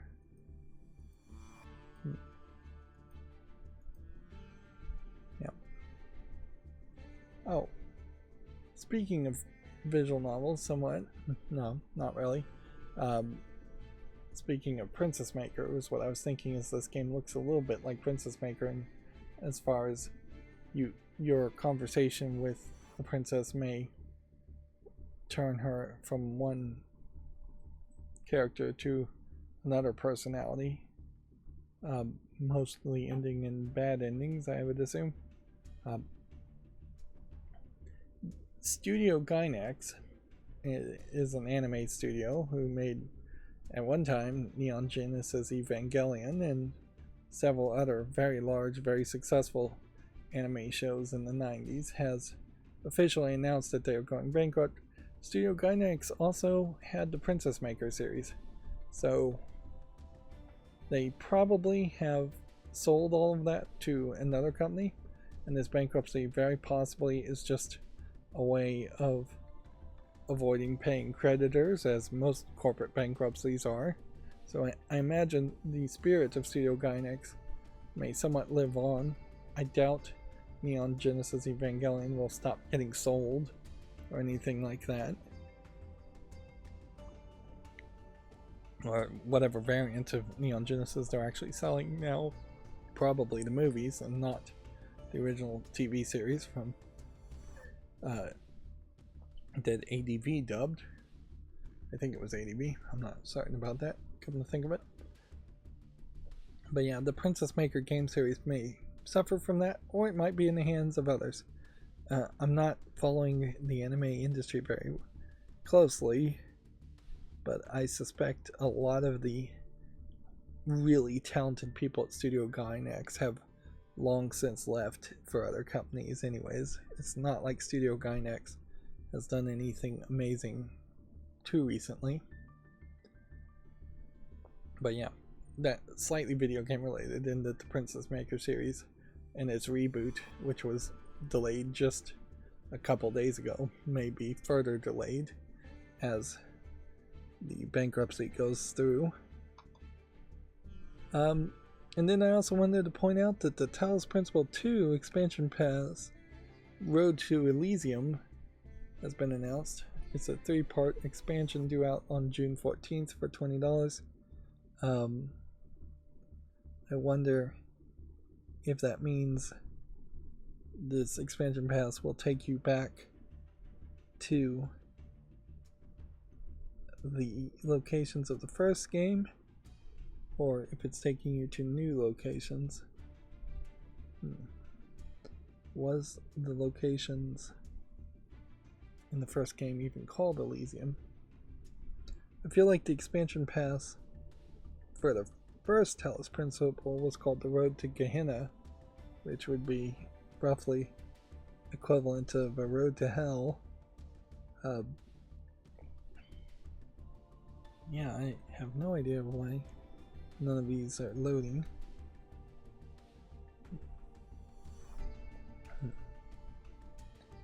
Generally speaking, I assume that this is all going to be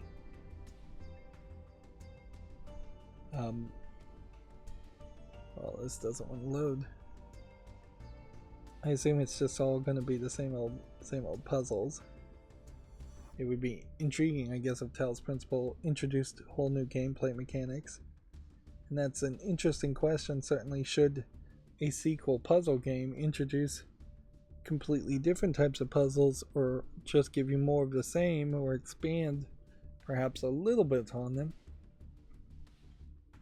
One thing I could say is that if I was going to try and play like The Witness, 2, if a sequel to The Witness came out, I wouldn't be particularly enthusiastic about doing the exact same puzzles or the exact same style of puzzles over and over again. There were so many of them in The Witness. Alright, well that's not going to load, so we will leave it at that. Have we... Now I think the 22nd is when the Minecraft sale goes off. Yep.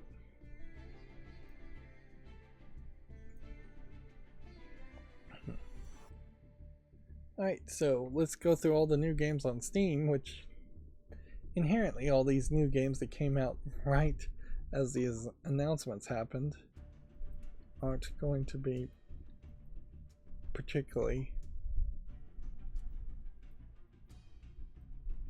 well viewed.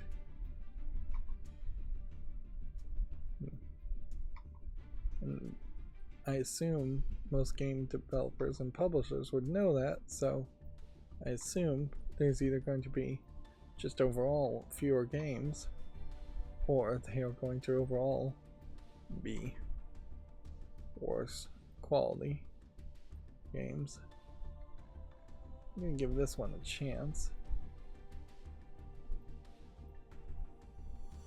I definitely need to probably map a mouse button to do something else.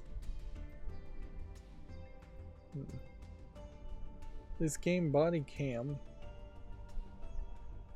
there was a game like this that people were hyper excited about because it looked like real footage, ultra realistic footage, but we can see it's mixed reviewed.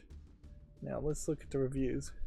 I'm not sure if this is the exact game, though. I always read the negative reviews. Game is not good at all for the Steam Deck. All things sucks up. Cool concept, but you're paying $30 for a tech demo.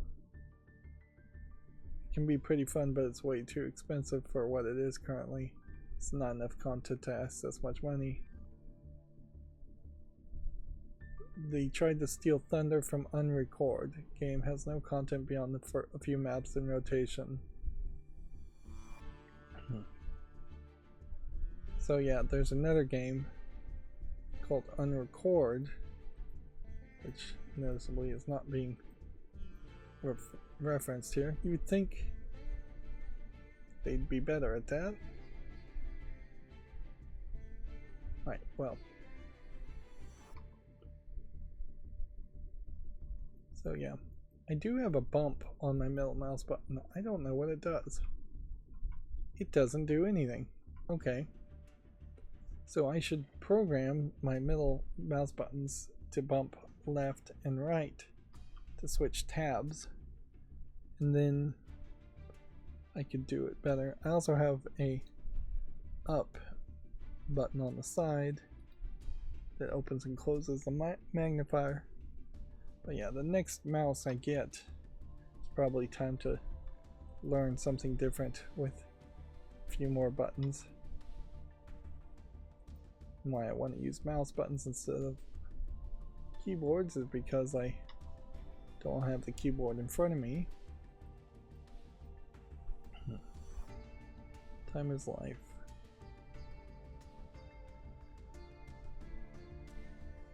I'll give that a chance.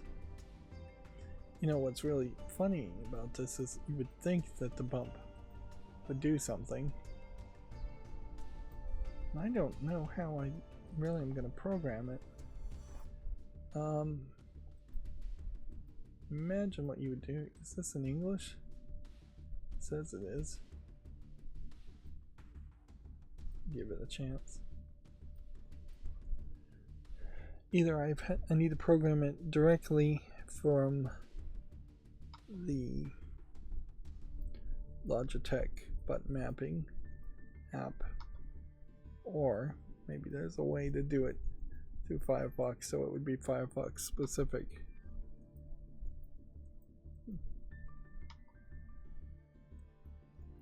I don't know. I would assume it's Control Shift Tab to move. That's probably Control Tab to move a tab forward. And it's probably Control Shift Tab to move a tab back.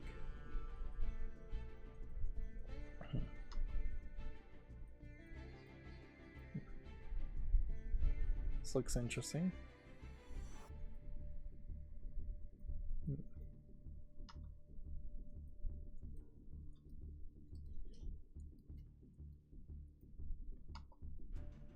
One of the things about the Lonesome Road DLC for Fallout New Vegas is that it is lackluster in its variety of enemies that you fight, and there's one specific wasp, like mutated wasp character in the main game that would make a lot of sense for them to have shown up in the Lonesome Road DLC, because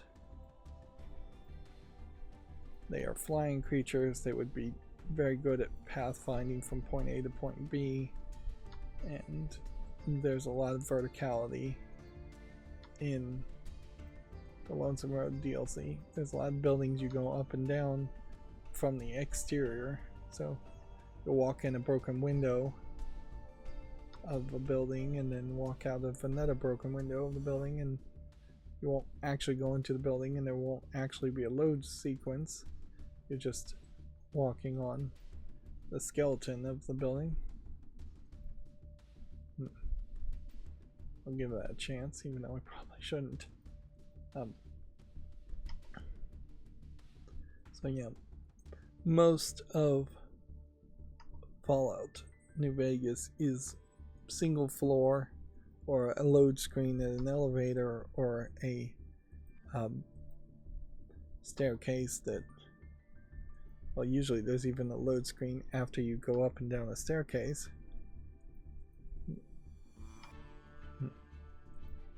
But yeah, the rest of the game is particularly flat for the most part. There is more verticality in Old World Blues as DLC too. I assume each piece of the 4 pieces of DLC in New Vegas was probably made by a third-party company, completely different team, and that explains certainly why it would feel completely different, and it does feel fairly different.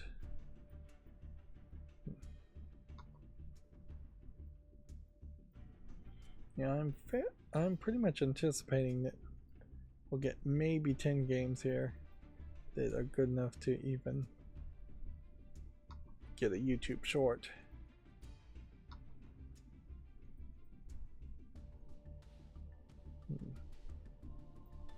And that may be with me being fairly generous. Here we have another Japanese only game. Doesn't look particularly quality for a visual novel, but whatever. Speaking of anime, there was a sale for the Robotech anime series on Crunchyroll clearance, and so getting a box set for $75 is still a lot of money, but it's nowhere close to the $225 it retails at. It's a very long running series. Of course, should probably just be streaming on Crunchyroll, and very possibly is. But yeah, the box set also included other collectible memorabilia. So this will be the first time I have bought any anime physical media, or even digital media, in probably about 10 years plus, more likely closer to 14 or 15 years. And it is the first time I'm buying it from the Crunchyroll stores, which used to be called Right Stuff, and with one F, and got it sold out and acquired. Here you have Anime Figure Workshop. If it was showing me more figures, I might consider giving this a chance. Of course, it's fairly easy to just asset flip 3D models and make a figure display game. we might be hitting a point where we're going to start to see decent horror games. There never really is a drought of horror games. No. We have Trap Yuri Garden.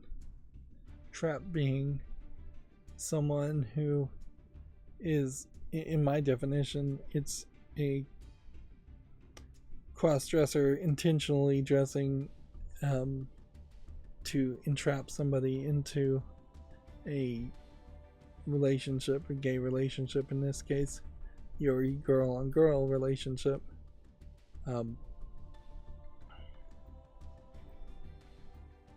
Yep.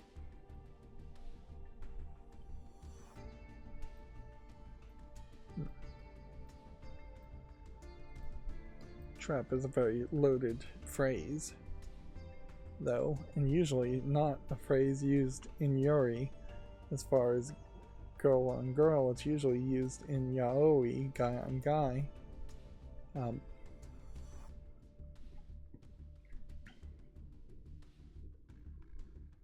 But yeah,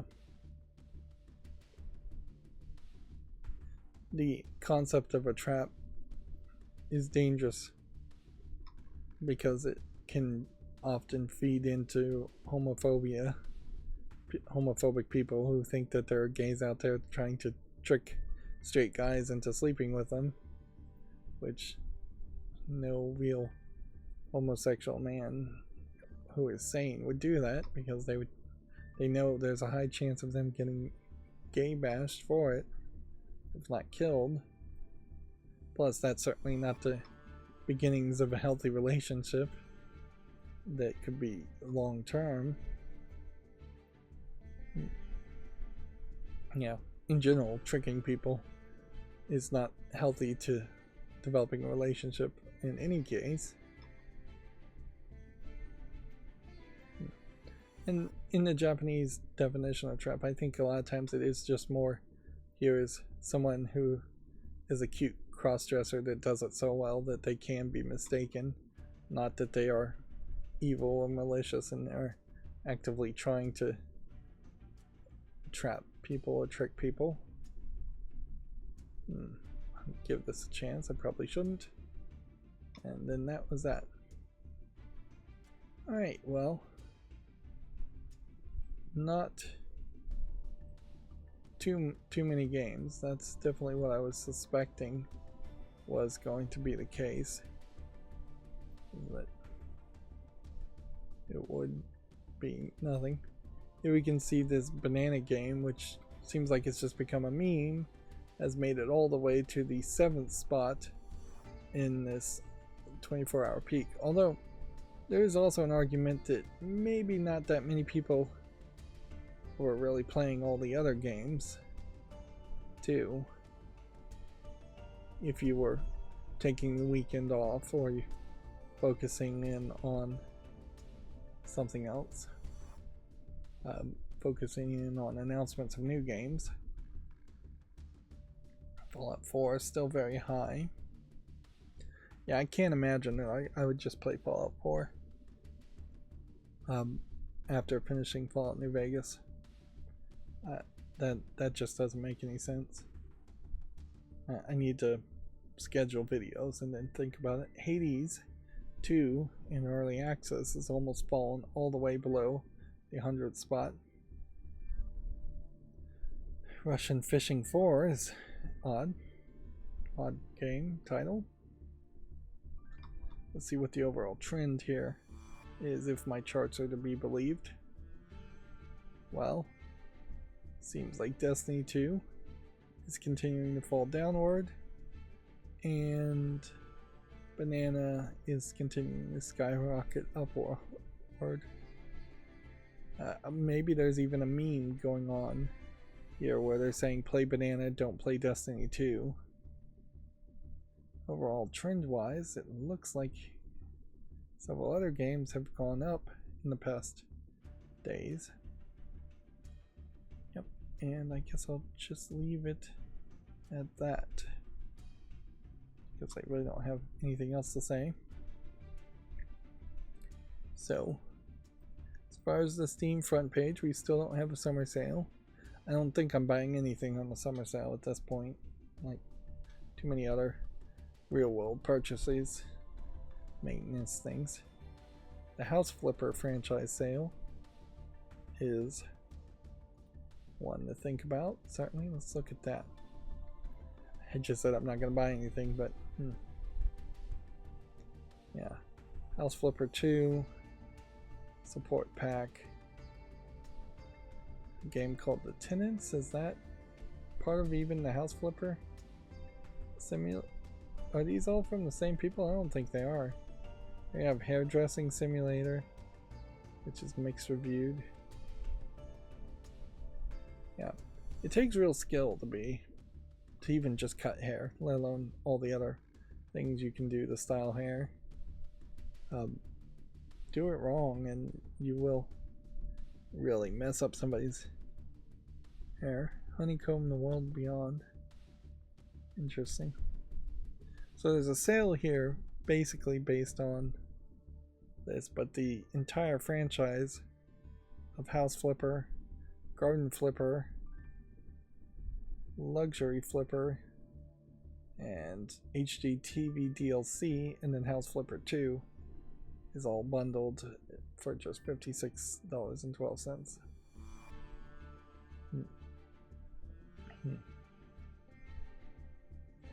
And House Flipper VR, I guess, is not in that bundle.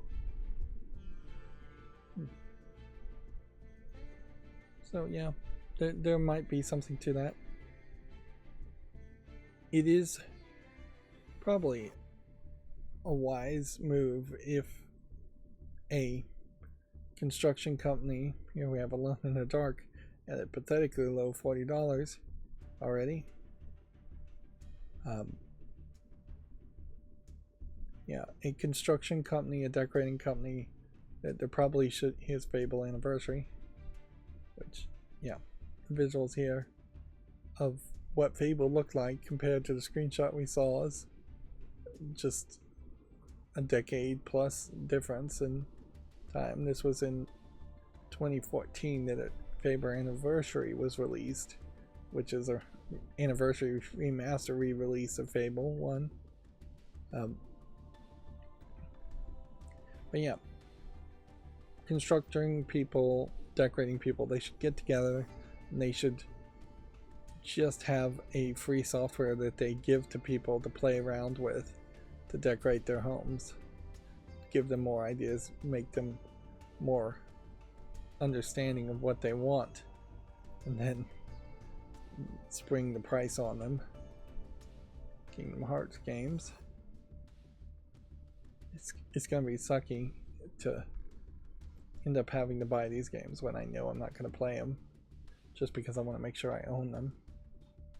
Yeah, Taskmaster VR is only in virtual reality, I think, and Taskmaster, the British comedy panel show, is highly anticipated. Smackdown between Kingdom Hearts and Shin Megami Tensei 5 Vengeance. Monster Hunter Stories spin-off. Then we have a fascinating story which looks like it is a highly wishlisted adult game that's not actually in the adult section, whereas Don't Shout Together is in the mature content section. So here you have somebody who properly labels their game and tags their game, and here you have somebody who is intentionally not properly tagging and labeling their game. And it's questionable which one will get more sales. Alright, so we're going to go through a lot of headlines today, I can tell already, just because there's going to be a lot of games that get announced. I imagine I've just scratched the surface of all the game announcements, but I mostly want to just go through them because the real issue here is this big event is going to tell you the names of games, maybe give you release dates for the games, show you some screenshots or teaser trailers or trailers with actual gameplay in them. But none of it is going to feel important or even be memorable until we're closer to the release dates. And I don't think any of these games are out now or coming out in a week. I imagine a lot of these games are going to try to wait till Black Friday and Christmas season to come out. And we're expecting, as far as this Christmas season, for there to not really be any new consoles. I guess all digital Xbox game consoles being an exclusion, sorta. So it is just going to be about games at most this year. And there may be a lot of them, but that doesn't mean most of them are going to be good. Or any of them are going to be good. Anyways, let's go through the Video Games Chronicle headlines. Obsidian has seemingly leaked Avowed's release date. I messed that one up bad. The studio blog post briefly listed November release before it was pulled. I know they've talked about Avowed before, but I couldn't really tell you what it looks like or what it is. To me, it looks like it might be some kind of mutated, maybe Witcher 3 style game, Monster Hunter style game, probably closer to Witcher 3, fantasy game with mutated animals, which you're talking far too many fantasy games now being made and released by Microsoft subsidiaries if you include the next Elder Scrolls game as a one that's actually being released. Phil Spencer says Xbox's aim with Call of Duty is to give players choice, not do slimy platform things. We'll see if he stays true to those words. I have no idea who this character is or what the screenshot is from, but whatever. It might just be the new Call of Duty character. I have to run a sustainable business, quote unquote, says Xbox's Phil Spencer as he discusses Tango's closure. Sometimes I have to make hard decisions that frankly are not decisions I love. And in all fairness, at least Phil Spencer is taking ownership of these decisions and making them, where it definitely felt like Major Nelson, Larry Herb, wasn't making those decisions at all. And so there is just an era before Phil Spencer was in charge, which really was only a year or two ago that he became in charge, where everybody was allowed to become complacent and sit around and produce nothing. And now Phil Spencer is running a business like a business. Now I'm all for the idea that business not be run like businesses, and maybe it's just all government charters to fund game development, or everybody just develops games out of their own hobby because everybody's getting their needs met otherwise through something like universal basic income or some other way. But since those things are highly unlikely to happen, I think gamers do want Microsoft to stay in business. I don't think it would be any better if Microsoft shut down the entire Xbox division and sold off all of the companies piecemeal. I think you'd just have more chaos and more layoffs if that happened. Anyways, I'll leave it at that. Black Ops 6 will require a persistent internet connection for all game modes. Extended gameplay looks at Avowed and Metal Gear Solid Delta are coming this week. So basically announcements for announcements. Here's all the big news from the Xbox Game Showcase. More than 30 games were shown during the presentation. Yeah, and I definitely have not talked about 30 games. We talked about Black Ops 6, Doom, State of Decay 3 was mentioned. Starfield expansions is kind of mentioned. Dragon Age the Veilguard which was called something else before. South of Midnight, we already had announced, but now as a gameplay trailer. I'd like to see that. I hope we do see it. I'm not going to click on it though. Fallout 76 Skyline Valley launching next week. World of Warcraft The War Within launching in August. Metal Gear Solid Delta Snake Eater getting its first story trailer. Perfect Dark getting first gameplay trailer, but doesn't have a launch window. Fable getting gameplay trailer and release window. Microsoft Flight Simulator. Indiana Jones and the Great Circle getting a new trailer. I'd like to see that trailer too, just to see if it's perhaps better. And then Diablo 4 Vessel of Hatred. And I haven't talked about anything called Clair Obscur. Expedition 33. Assassin's Creed Shadows has another trailer. We'll see if there's any new controversy around that. We talked about the digital only Xbox Series X. It's Gears of War E-Day is a prequel told through the eyes of Marcus Phoenix. New Avowed story trailer confirming Obsidian's RPG is still set for 2024 release. Now, inherently, Obsidian is the makers of Fallout New Vegas, so if Avowed is somehow feeling like the parts that people like about New Vegas, maybe there's something to be said there. Life is Strange we talked about. Game called Fragpunk, haven't talked about. Eidos Montreal confirmed it's been helping with the development of Fable. Age of Mythology Retold coming to PC and Xbox in September. I assume this might be a reboot. Activision confirming Black Ops 6 content is available with each of the Game Pass tier. Is it all the same content? I would assume so. Then extended gameplay look at Avowed, Black Ops 6, persistent internet connections. And see, even reading that out loud takes a little too long. Watching a presentation to say all that would take way too long. Activision confirms which Black Ops 6 content will be available with each Game Pass tier. That was a question, certainly.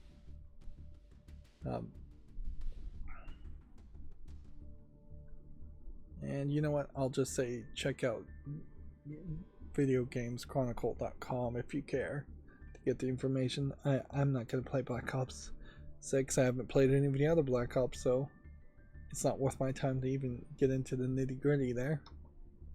Age of Mythology Retold is coming to PC and Xbox in September. The game gives the definitive edition treatment to the 2002 real-time strategy game. I just can't imagine I'm ever going to have time to play a lot of real-time strategies, and I've never played this one before. I'd kind of like to, but you know, how could I ever get the free time? I'm just always behind. It's annoying. That is life, I suppose. Moving on. Eidos Montreal confirms it has been helping with the development of Fable. Visually, this looks really realistic, and it definitely has that Witcher 3 animation over the shoulder look in this screenshot, which I think that is going to become more and more of a standard as far as just when people talk, it's going to be shown cinematically like that more, instead of not being animated particularly well. I was hoping for a trailer though. Fragpunk, a unique card-based tactical hero shooter, is coming to Xbox and PC in 2025. Probably competing directly with Valve's new hero-based shooter. Although Dreadlock, which is Valve's game, doesn't have cards.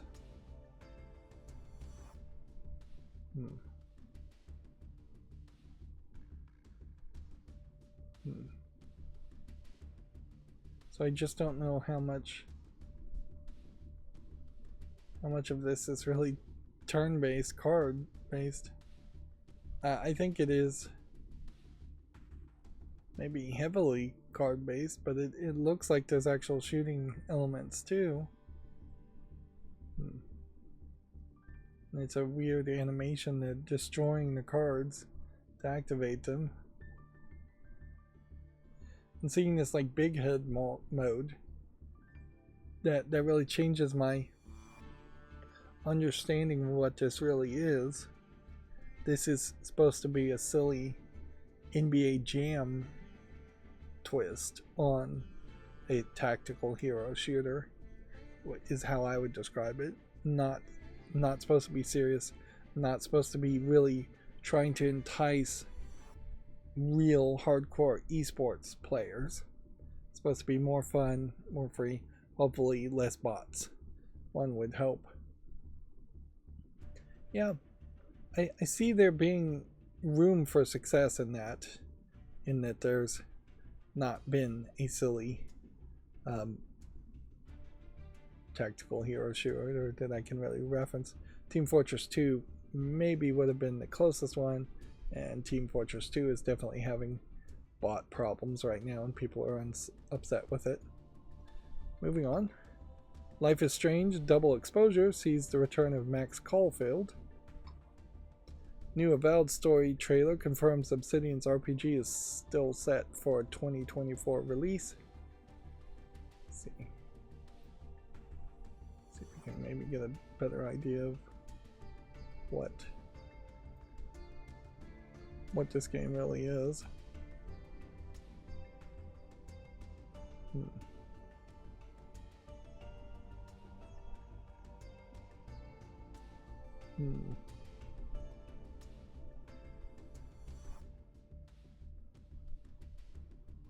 Seems like it's heavy magical, and seems like it could be what a Skyrim might be in modern day if Obsidian was to make a Skyrim.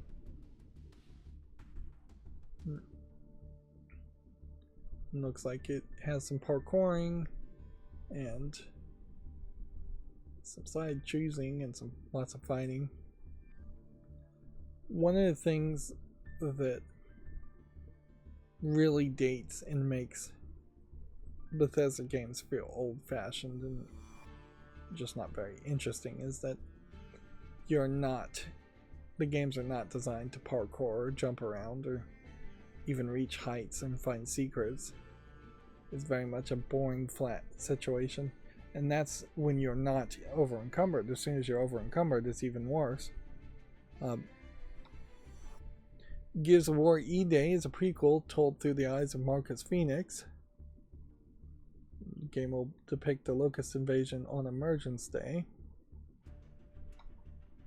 Xbox has announced a digital-only Xbox Series X.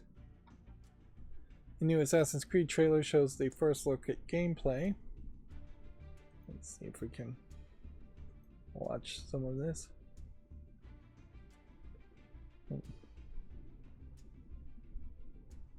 Okay, that seemed like a lot of kind of magical floating in the air jumping when she was running across the roof, and this all feels a little overwhelmingly cinematic. If the game played smoothly that way, that would be really cool, but I'm just not sure it really is going to play that way. Now we have the Black Samurai character who I don't think he's going to be an assassin at all. I think the biggest controversy here is that half of this game is not going to be an Assassin's Creed game, because whenever you're playing as him, you're going to just be doing a sword and shield type hack and slash game. Although in fairness, even that can't be that controversial, because Assassin's Creed games have long since stopped being Assassin's Creed games. I guess the question to ask, will it be like Assassin's Creed Valhalla or Vikings, whatever the most recent game has been, in that it is more of an RPG game where you're just doing quests to level up. Well, at least I have a better idea now as to what the gameplay looks like. That's about all I can say. I'm not ready to really make an opinion. The Diablo 4 Vessel of Hatred expansion launches in October. Diablo 4 Vessel of Hatred expansion. Continues the story of Nero, who I have no idea who that is, because I will never commit to playing Diablo 4 until they release some kind of single player non-resetting mode, which they may never do. Indiana Jones and the Great Circle gets a new trailer and still is set for a 2024 release.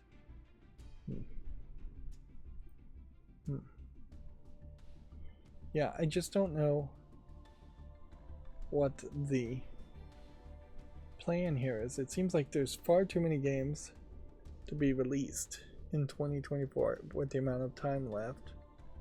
And I almost wonder if this is some kind of, we're gonna try and release a bunch of games to get people to move to Windows 11. And so they're just gonna release a bunch of games on PC. Otherwise, I'd almost have to think that there's gonna be a surprise release of a console to justify so many of these games being released. Now, I don't think this Indiana Jones is really gonna stand up and really compete to some of the other games. This is gonna be a B tier game. This trailer does look a little bit better from what they had shown in the last trailer, but it is still pretty much going to be an adventure game. Indiana Jones has to kind of fall into adventure. You can't just give him a gun and let him run around and shoot people, although they have done that in previous Indiana Jones games. It just doesn't feel right.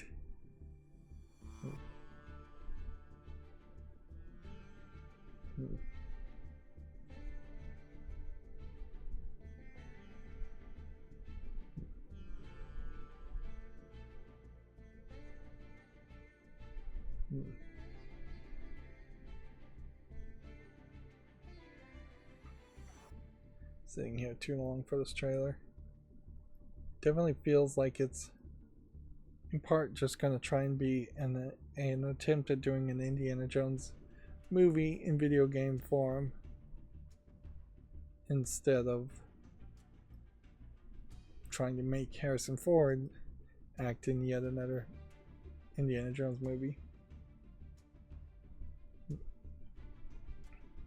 Still not really showing as much as I would like to see.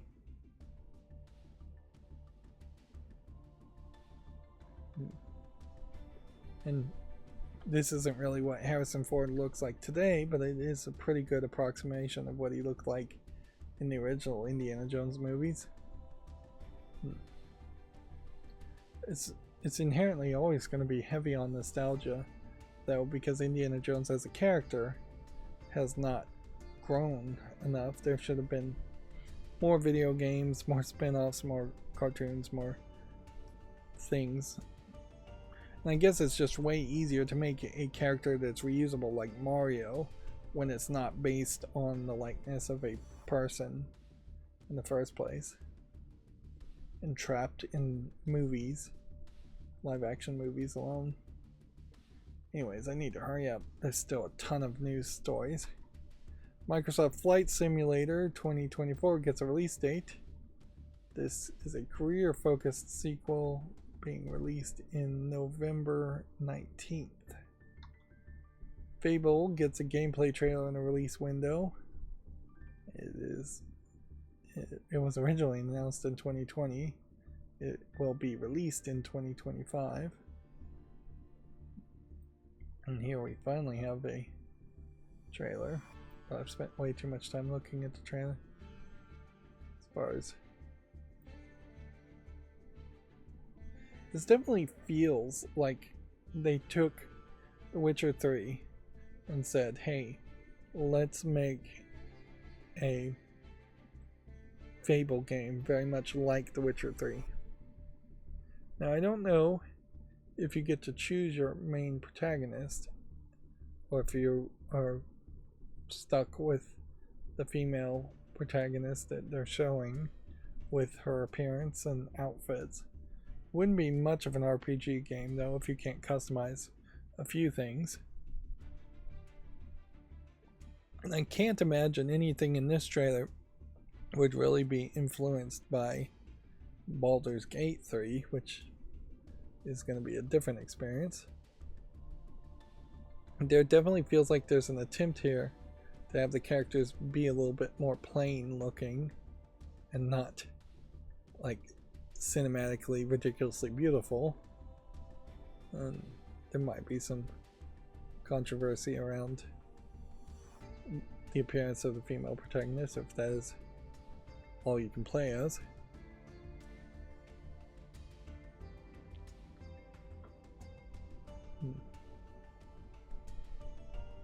I can't hear what's actually being said there, but I imagine it's something silly. Yeah. There's a danger here that this will be just yet another complaint of the character being intentionally ugly. The difference there between that complaint with Alloy in Horizon Forbidden West is that was a sequel, and they started with introducing the character looking better and then made her uglier, fatter, more fuzzier on the cheeks out in the sequel. Whereas if they start with the character looking like this, there's really no comparison to make. Yep, she's not ugly by any means. She's a cute, kind of plain, just not cinematically gorgeous protagonist. And I suspect the other characters in the game are going to kind of follow in that same level, that nobody's going to be ridiculously perfect looking, blemish free. You can see a lot of freckles on the face of the character. Moving on. Perfect Dark gets its first gameplay trailer and doesn't yet have a launch window. Same complaints might be made with Joanna Dark compared to how she was shown in the previous trailers, because this definitely does feel like she has a different haircut and very possibly a completely different appearance. Although also the trailer they're showing there might be like a prequel of years before where the main game plays. So, but I don't know why you would do that. Why would you introduce your character to look one way and then she'd have a completely different appearance for the rest of the game? That would be very bait and switchy. But it's also kind of hard though to make a complaint about how Joanna Dark looks in this trailer compared to the last time Joanna Dark would have been depicted in the first Perfect Dark game, which would have been a long time ago and several generations of visual technologies ago. Metal Gear Solid Delta Snake Eater gets its first story trailer. And yeah, I guess we could say this guy is always rough and ugly. He looks pretty much the same as what you would expect. And he kind of has a bad haircut, and that's about all I will say there. World of Warcraft: The War Within launches in August. Fallout 76 Skyline Valley launches next week.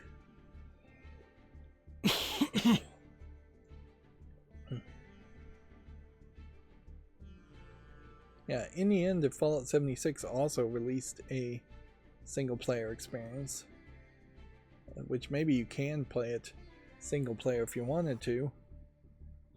There might be enough content eventually added to it to justify playing it single player, although I'm not sure. I'd have to research it more for sure.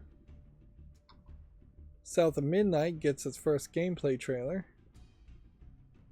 I'm not 100% sure what South of Midnight is going to be, but when I saw it originally, it did look intriguing. And here we can see there's a talking catfish from the looks of it, giant magical catfish.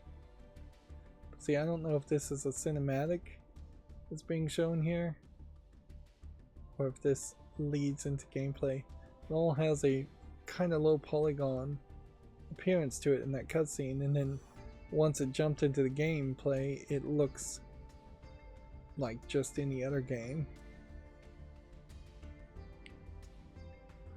Here's another, what I assume is going to be a fantasy game that can differentiate itself in that you have it set in more of a Louisiana based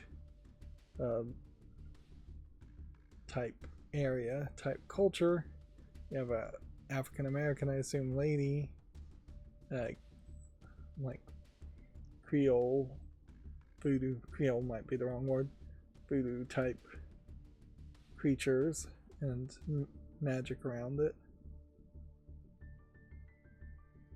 There wasn't a lot of platforming and moving before you got to this fight, and it's a lot of dashing and hacking and slashing, punching and kicking, and then you're clearing the area.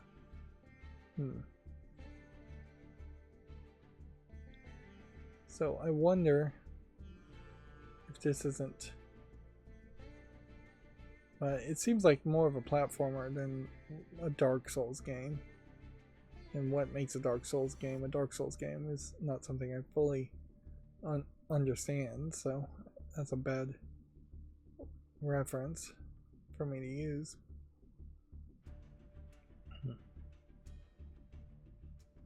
Yeah, this feels more transversal based.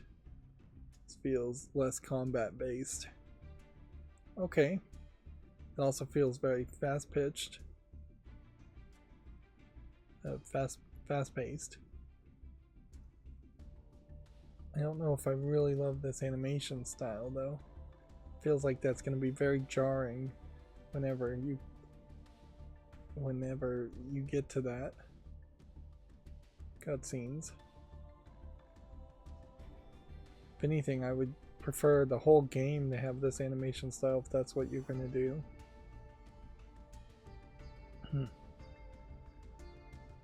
Well, color me more intrigued as far as South of Midnight. It feels fresh, it feels different, it feels unique. It definitely isn't going to just be confused with a generic fantasy game like Fable might. Moving on. Dragon Age The Veilguard gets a reveal trailer in the fall 2024 launch window. I guess we'll leave it at that. Starfield story expansion Shattered Space gets a trailer but no release date yet. State of Decay 3 has finally reappeared 4 years after it was announced. Doom The Dark Ages has been announced.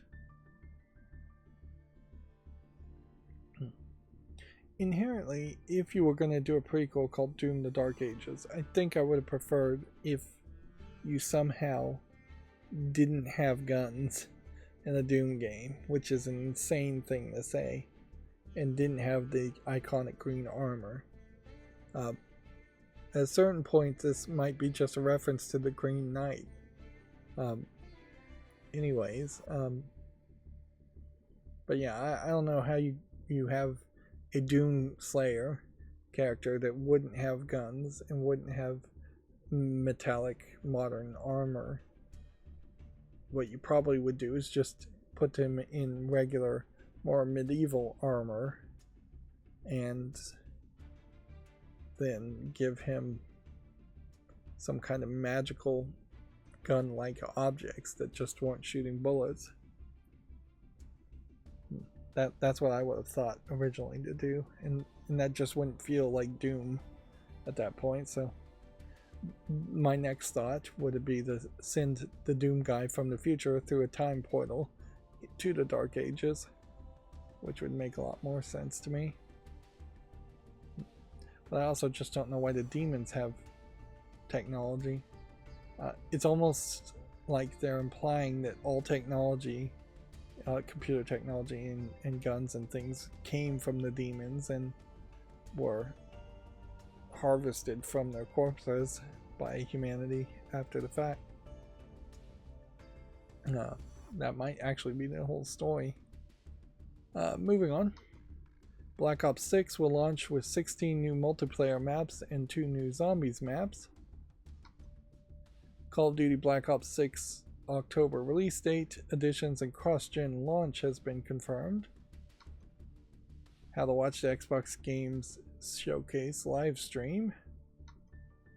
Valorant on PS5 won't support gyro aiming to ensure Xbox players aren't at a disadvantage. This year's Wholesome Direct showcase showcased more than 70 indie games. This is another great example of an event that just people are not going to pay attention to. They didn't even bother to make a list. Video Games Chronicle didn't, as far as what games were being, what the names of the games are. Definitely not getting Steam links from VideoGamesChronicle.com for each of the games.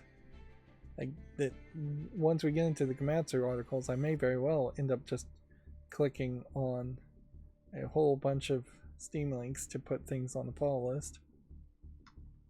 Balertro is getting a physical special edition. Here's all the big news from this year's Summer Game Fest show. Live reaction to the Summer Game Fest. The last Devolver Direct shows off 6 upcoming games.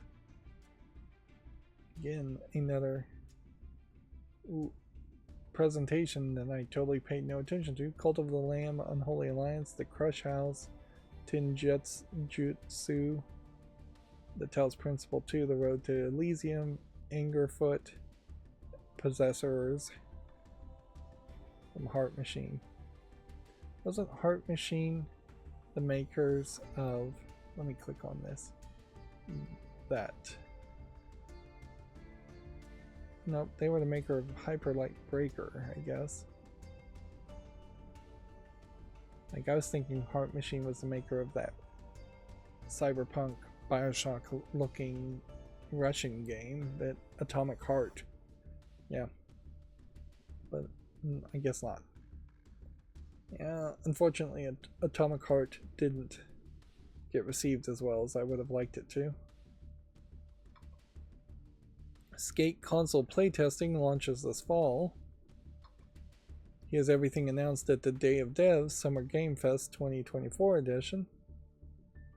Day of the Devs is another thing Microsoft should probably consider just handing over to IM8-bit and having Double Fine instead focus on making games that would be announced at the Microsoft presentations. Although it kind of leaves some options open where Double Fine could present some smaller games at Day of Devs instead. So we have several games here that at least they are mentioning and showing some screenshots of. But definitely the games that would be forgotten. This Fear the Spotlight in particular, I feel like is going to be really poorly received.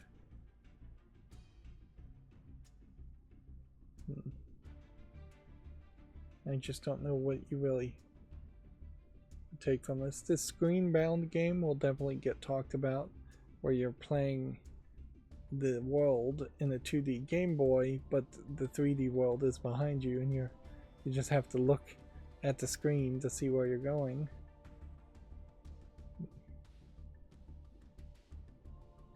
Tides of Tomorrow, asynchronous multiplayer game. Interesting, in which players follow their friend or streamer on their adventure. Well, that's an interesting thought. I don't think it can really be implemented particularly well, but I'd be happy to be proven wrong. We have some kind of mutate human, mutate animals game. That could be horrific. Palworld to add a new island, PvP arena mode, and more this month. Black Myth Wukong has been delayed for the Xbox Series X and S. Notably, the whole Xbox Series games and Xbox games presentations, not a single game there that really feels like it's targeted to an Asian market. And I did hear someone commenting that when they had a Japanese developer on the stage trying to pronounce Xbox Series X and S, they really struggled with it. That might be the problem with their sales in general, is that people can't even buy the Xbox Series X in Japan without embarrassing themselves by not being able to pronounce it correctly. Xboxu is probably what they're saying alone. But then inherently, if you went up to a counter and said, I'd like to buy an Xbox, there is a real danger, particularly in a Japanese store, where they're going to have a whole conversation with you as far as, do you mean the original Xbox, the Xbox 360, the Xbox One, the Xbox One X, the Xbox Series S, the Xbox Series X. Like, there's probably 8 different variants when you say Xbox. And that's why you name different generations of consoles something different, or at least you number them, like the PlayStation does. Anyways, moving on. New World Eternium brings Amazon Games MMO to console. New World Eternium is an expansion that reworks the game for consoles. Interesting.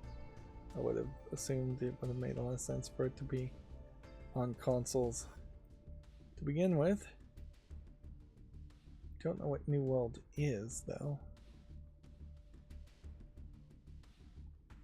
Okay, it looks like a fantasy, maybe survival crafting type game, but it also looks like it's more of an MMO, which it is an MMO.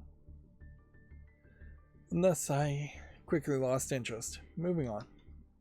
Valorant is coming to the PS5 and Xbox Series X and S this year. Monster Hunter Wilds gets its second story trailer at videogameschronicle.com. Sonic X Shadow Generations gets an official release date and PlayStation exclusive content.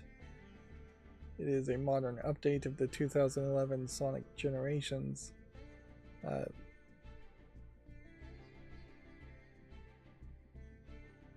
see, when is it releasing? October 25th.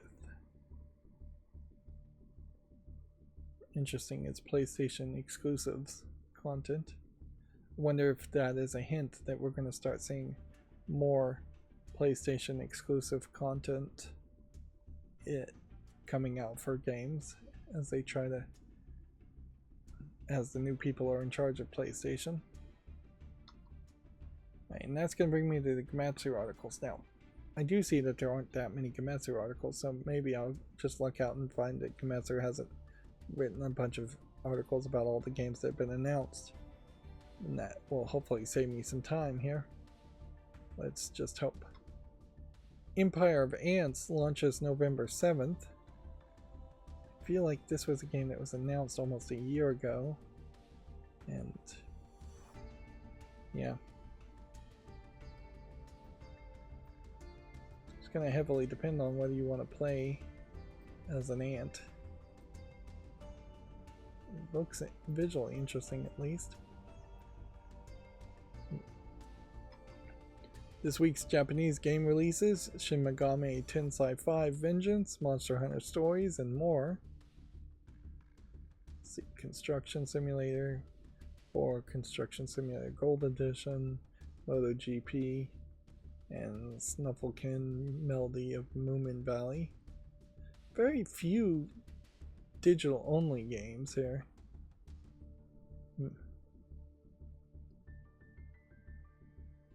Seems to me like saying the PlayStation 5, 4, and Switch titles listed above can be purchased through the PlayStation Network and Nintendo accounts. Using prepaid cards. Interesting.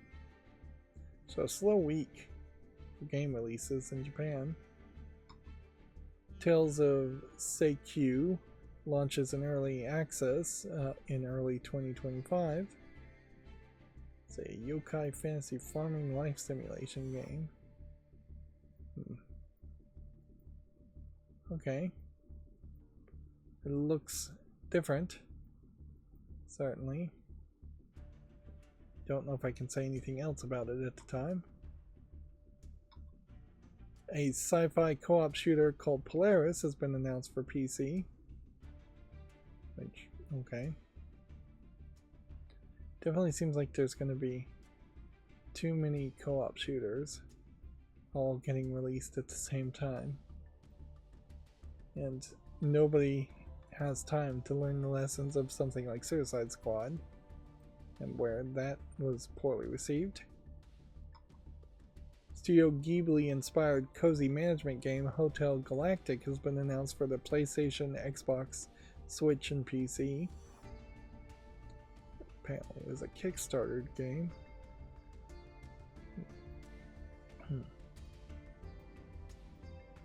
Okay, looks different.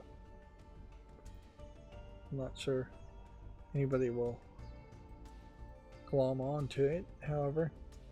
The difference between a Ghibli movie and a Ghibli-esque video game, though, is that you only have to follow along with the story of a Studio Ghibli movie for 2 hours at most. You don't have to put 5 to 10 hours in a bizarre world with bizarre creatures. And it is much more of an active experience playing a video game than watching a movie. Whereas I'd say Ghibli movies in particular are better off as a passive storytelling experience. Aloft launches in early access this fall. This is, I believe, the Floating Islands, one of the Floating Islands games. It's not on my follow list, so I may never have seen this one before. This does look new to me. Doesn't look particularly good either. Seems like it might be multiplayer focused. Star Trucker adds an Xbox Series version and launches September 3rd. Interesting. I have a hard time justifying playing as a trucker of any sort, because effectively you're just simulating a job at that point, not doing anything interesting. At least it doesn't sound like it would be interesting. Go Go Town launches in early access for PC on June 18th.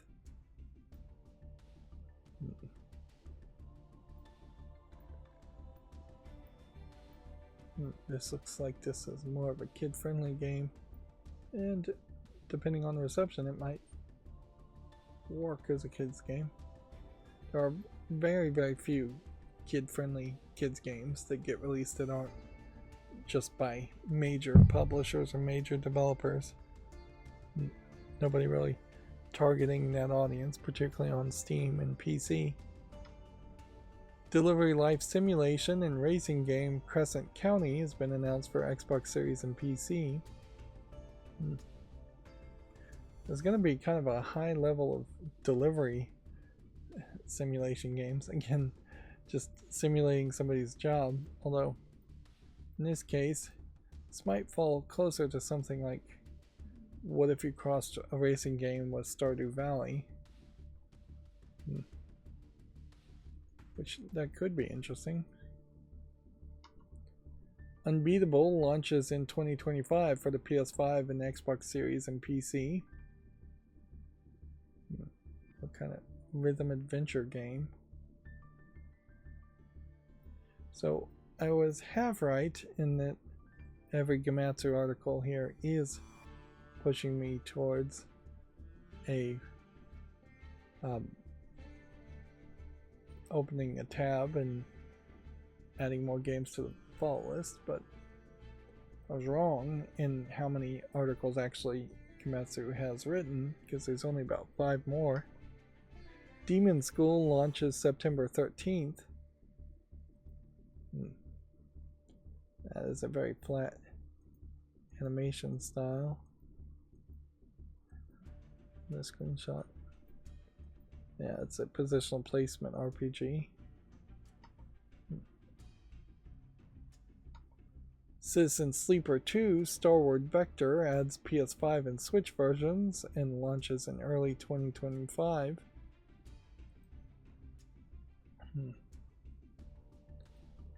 That 2 is already on the follow list. Side-scrolling horror platformer Love Eternal has been announced for all consoles and PC. No Steam link though.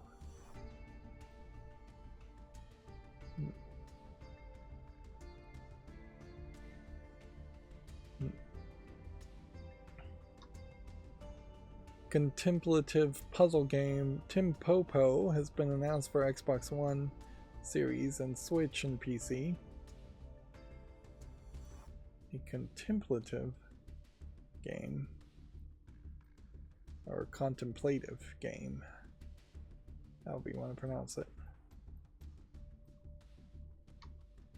Football tycoon game Copa City has been announced for the PS5, Xbox Series, and PC. And see, that's the last Gematsu article that I have right now. I did run my macros to open all the articles somewhat early, so maybe on Wednesday we will have a lot more games to talk about. We'll just have to wait and see. And then that will bring us to the GameDeveloper.com articles, and I only have 5 of those, so we'll do these headlines and we'll be done at almost exactly the 3-hour mark, which, yeah. I estimated that ending early on Yu-Gi-Oh! At the beginning was the right move, and I think I've proven to myself that was correct. Let's move on. How Pile Up Poker survived cancellation to become a Puzzmo hit. Japanese studio Gummy wants 80 people to accept voluntary redundancy. Microsoft and Playground working with Eidos Montreal on a Fable reboot.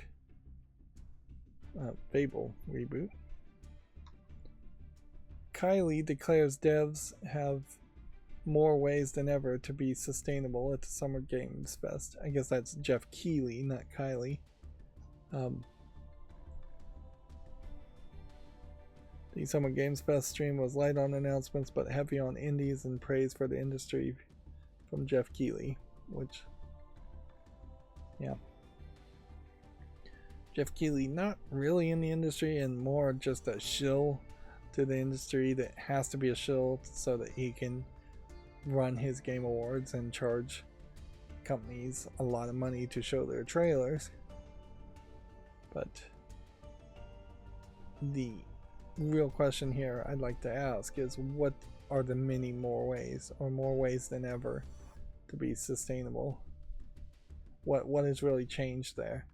Has there been new funding methods? Has there been new ways to reduce the cost of developing a game? I don't think so. So he's really just, I think, shooting his mouth off there. In one, I don't think he knows, and 2, I don't think there are any more ways to be sustainable. And I guess I'll leave it at that. Moving on. Inner Sloth announces Outer Sloth, a new indie publishing label. And a new studio, Kindred Spirit Games, has been formed by ex-Mediatonic staff. Alright, and so that's going to be it for this show. As always, I ask you to like, share, subscribe, and keep on watching. Thanks.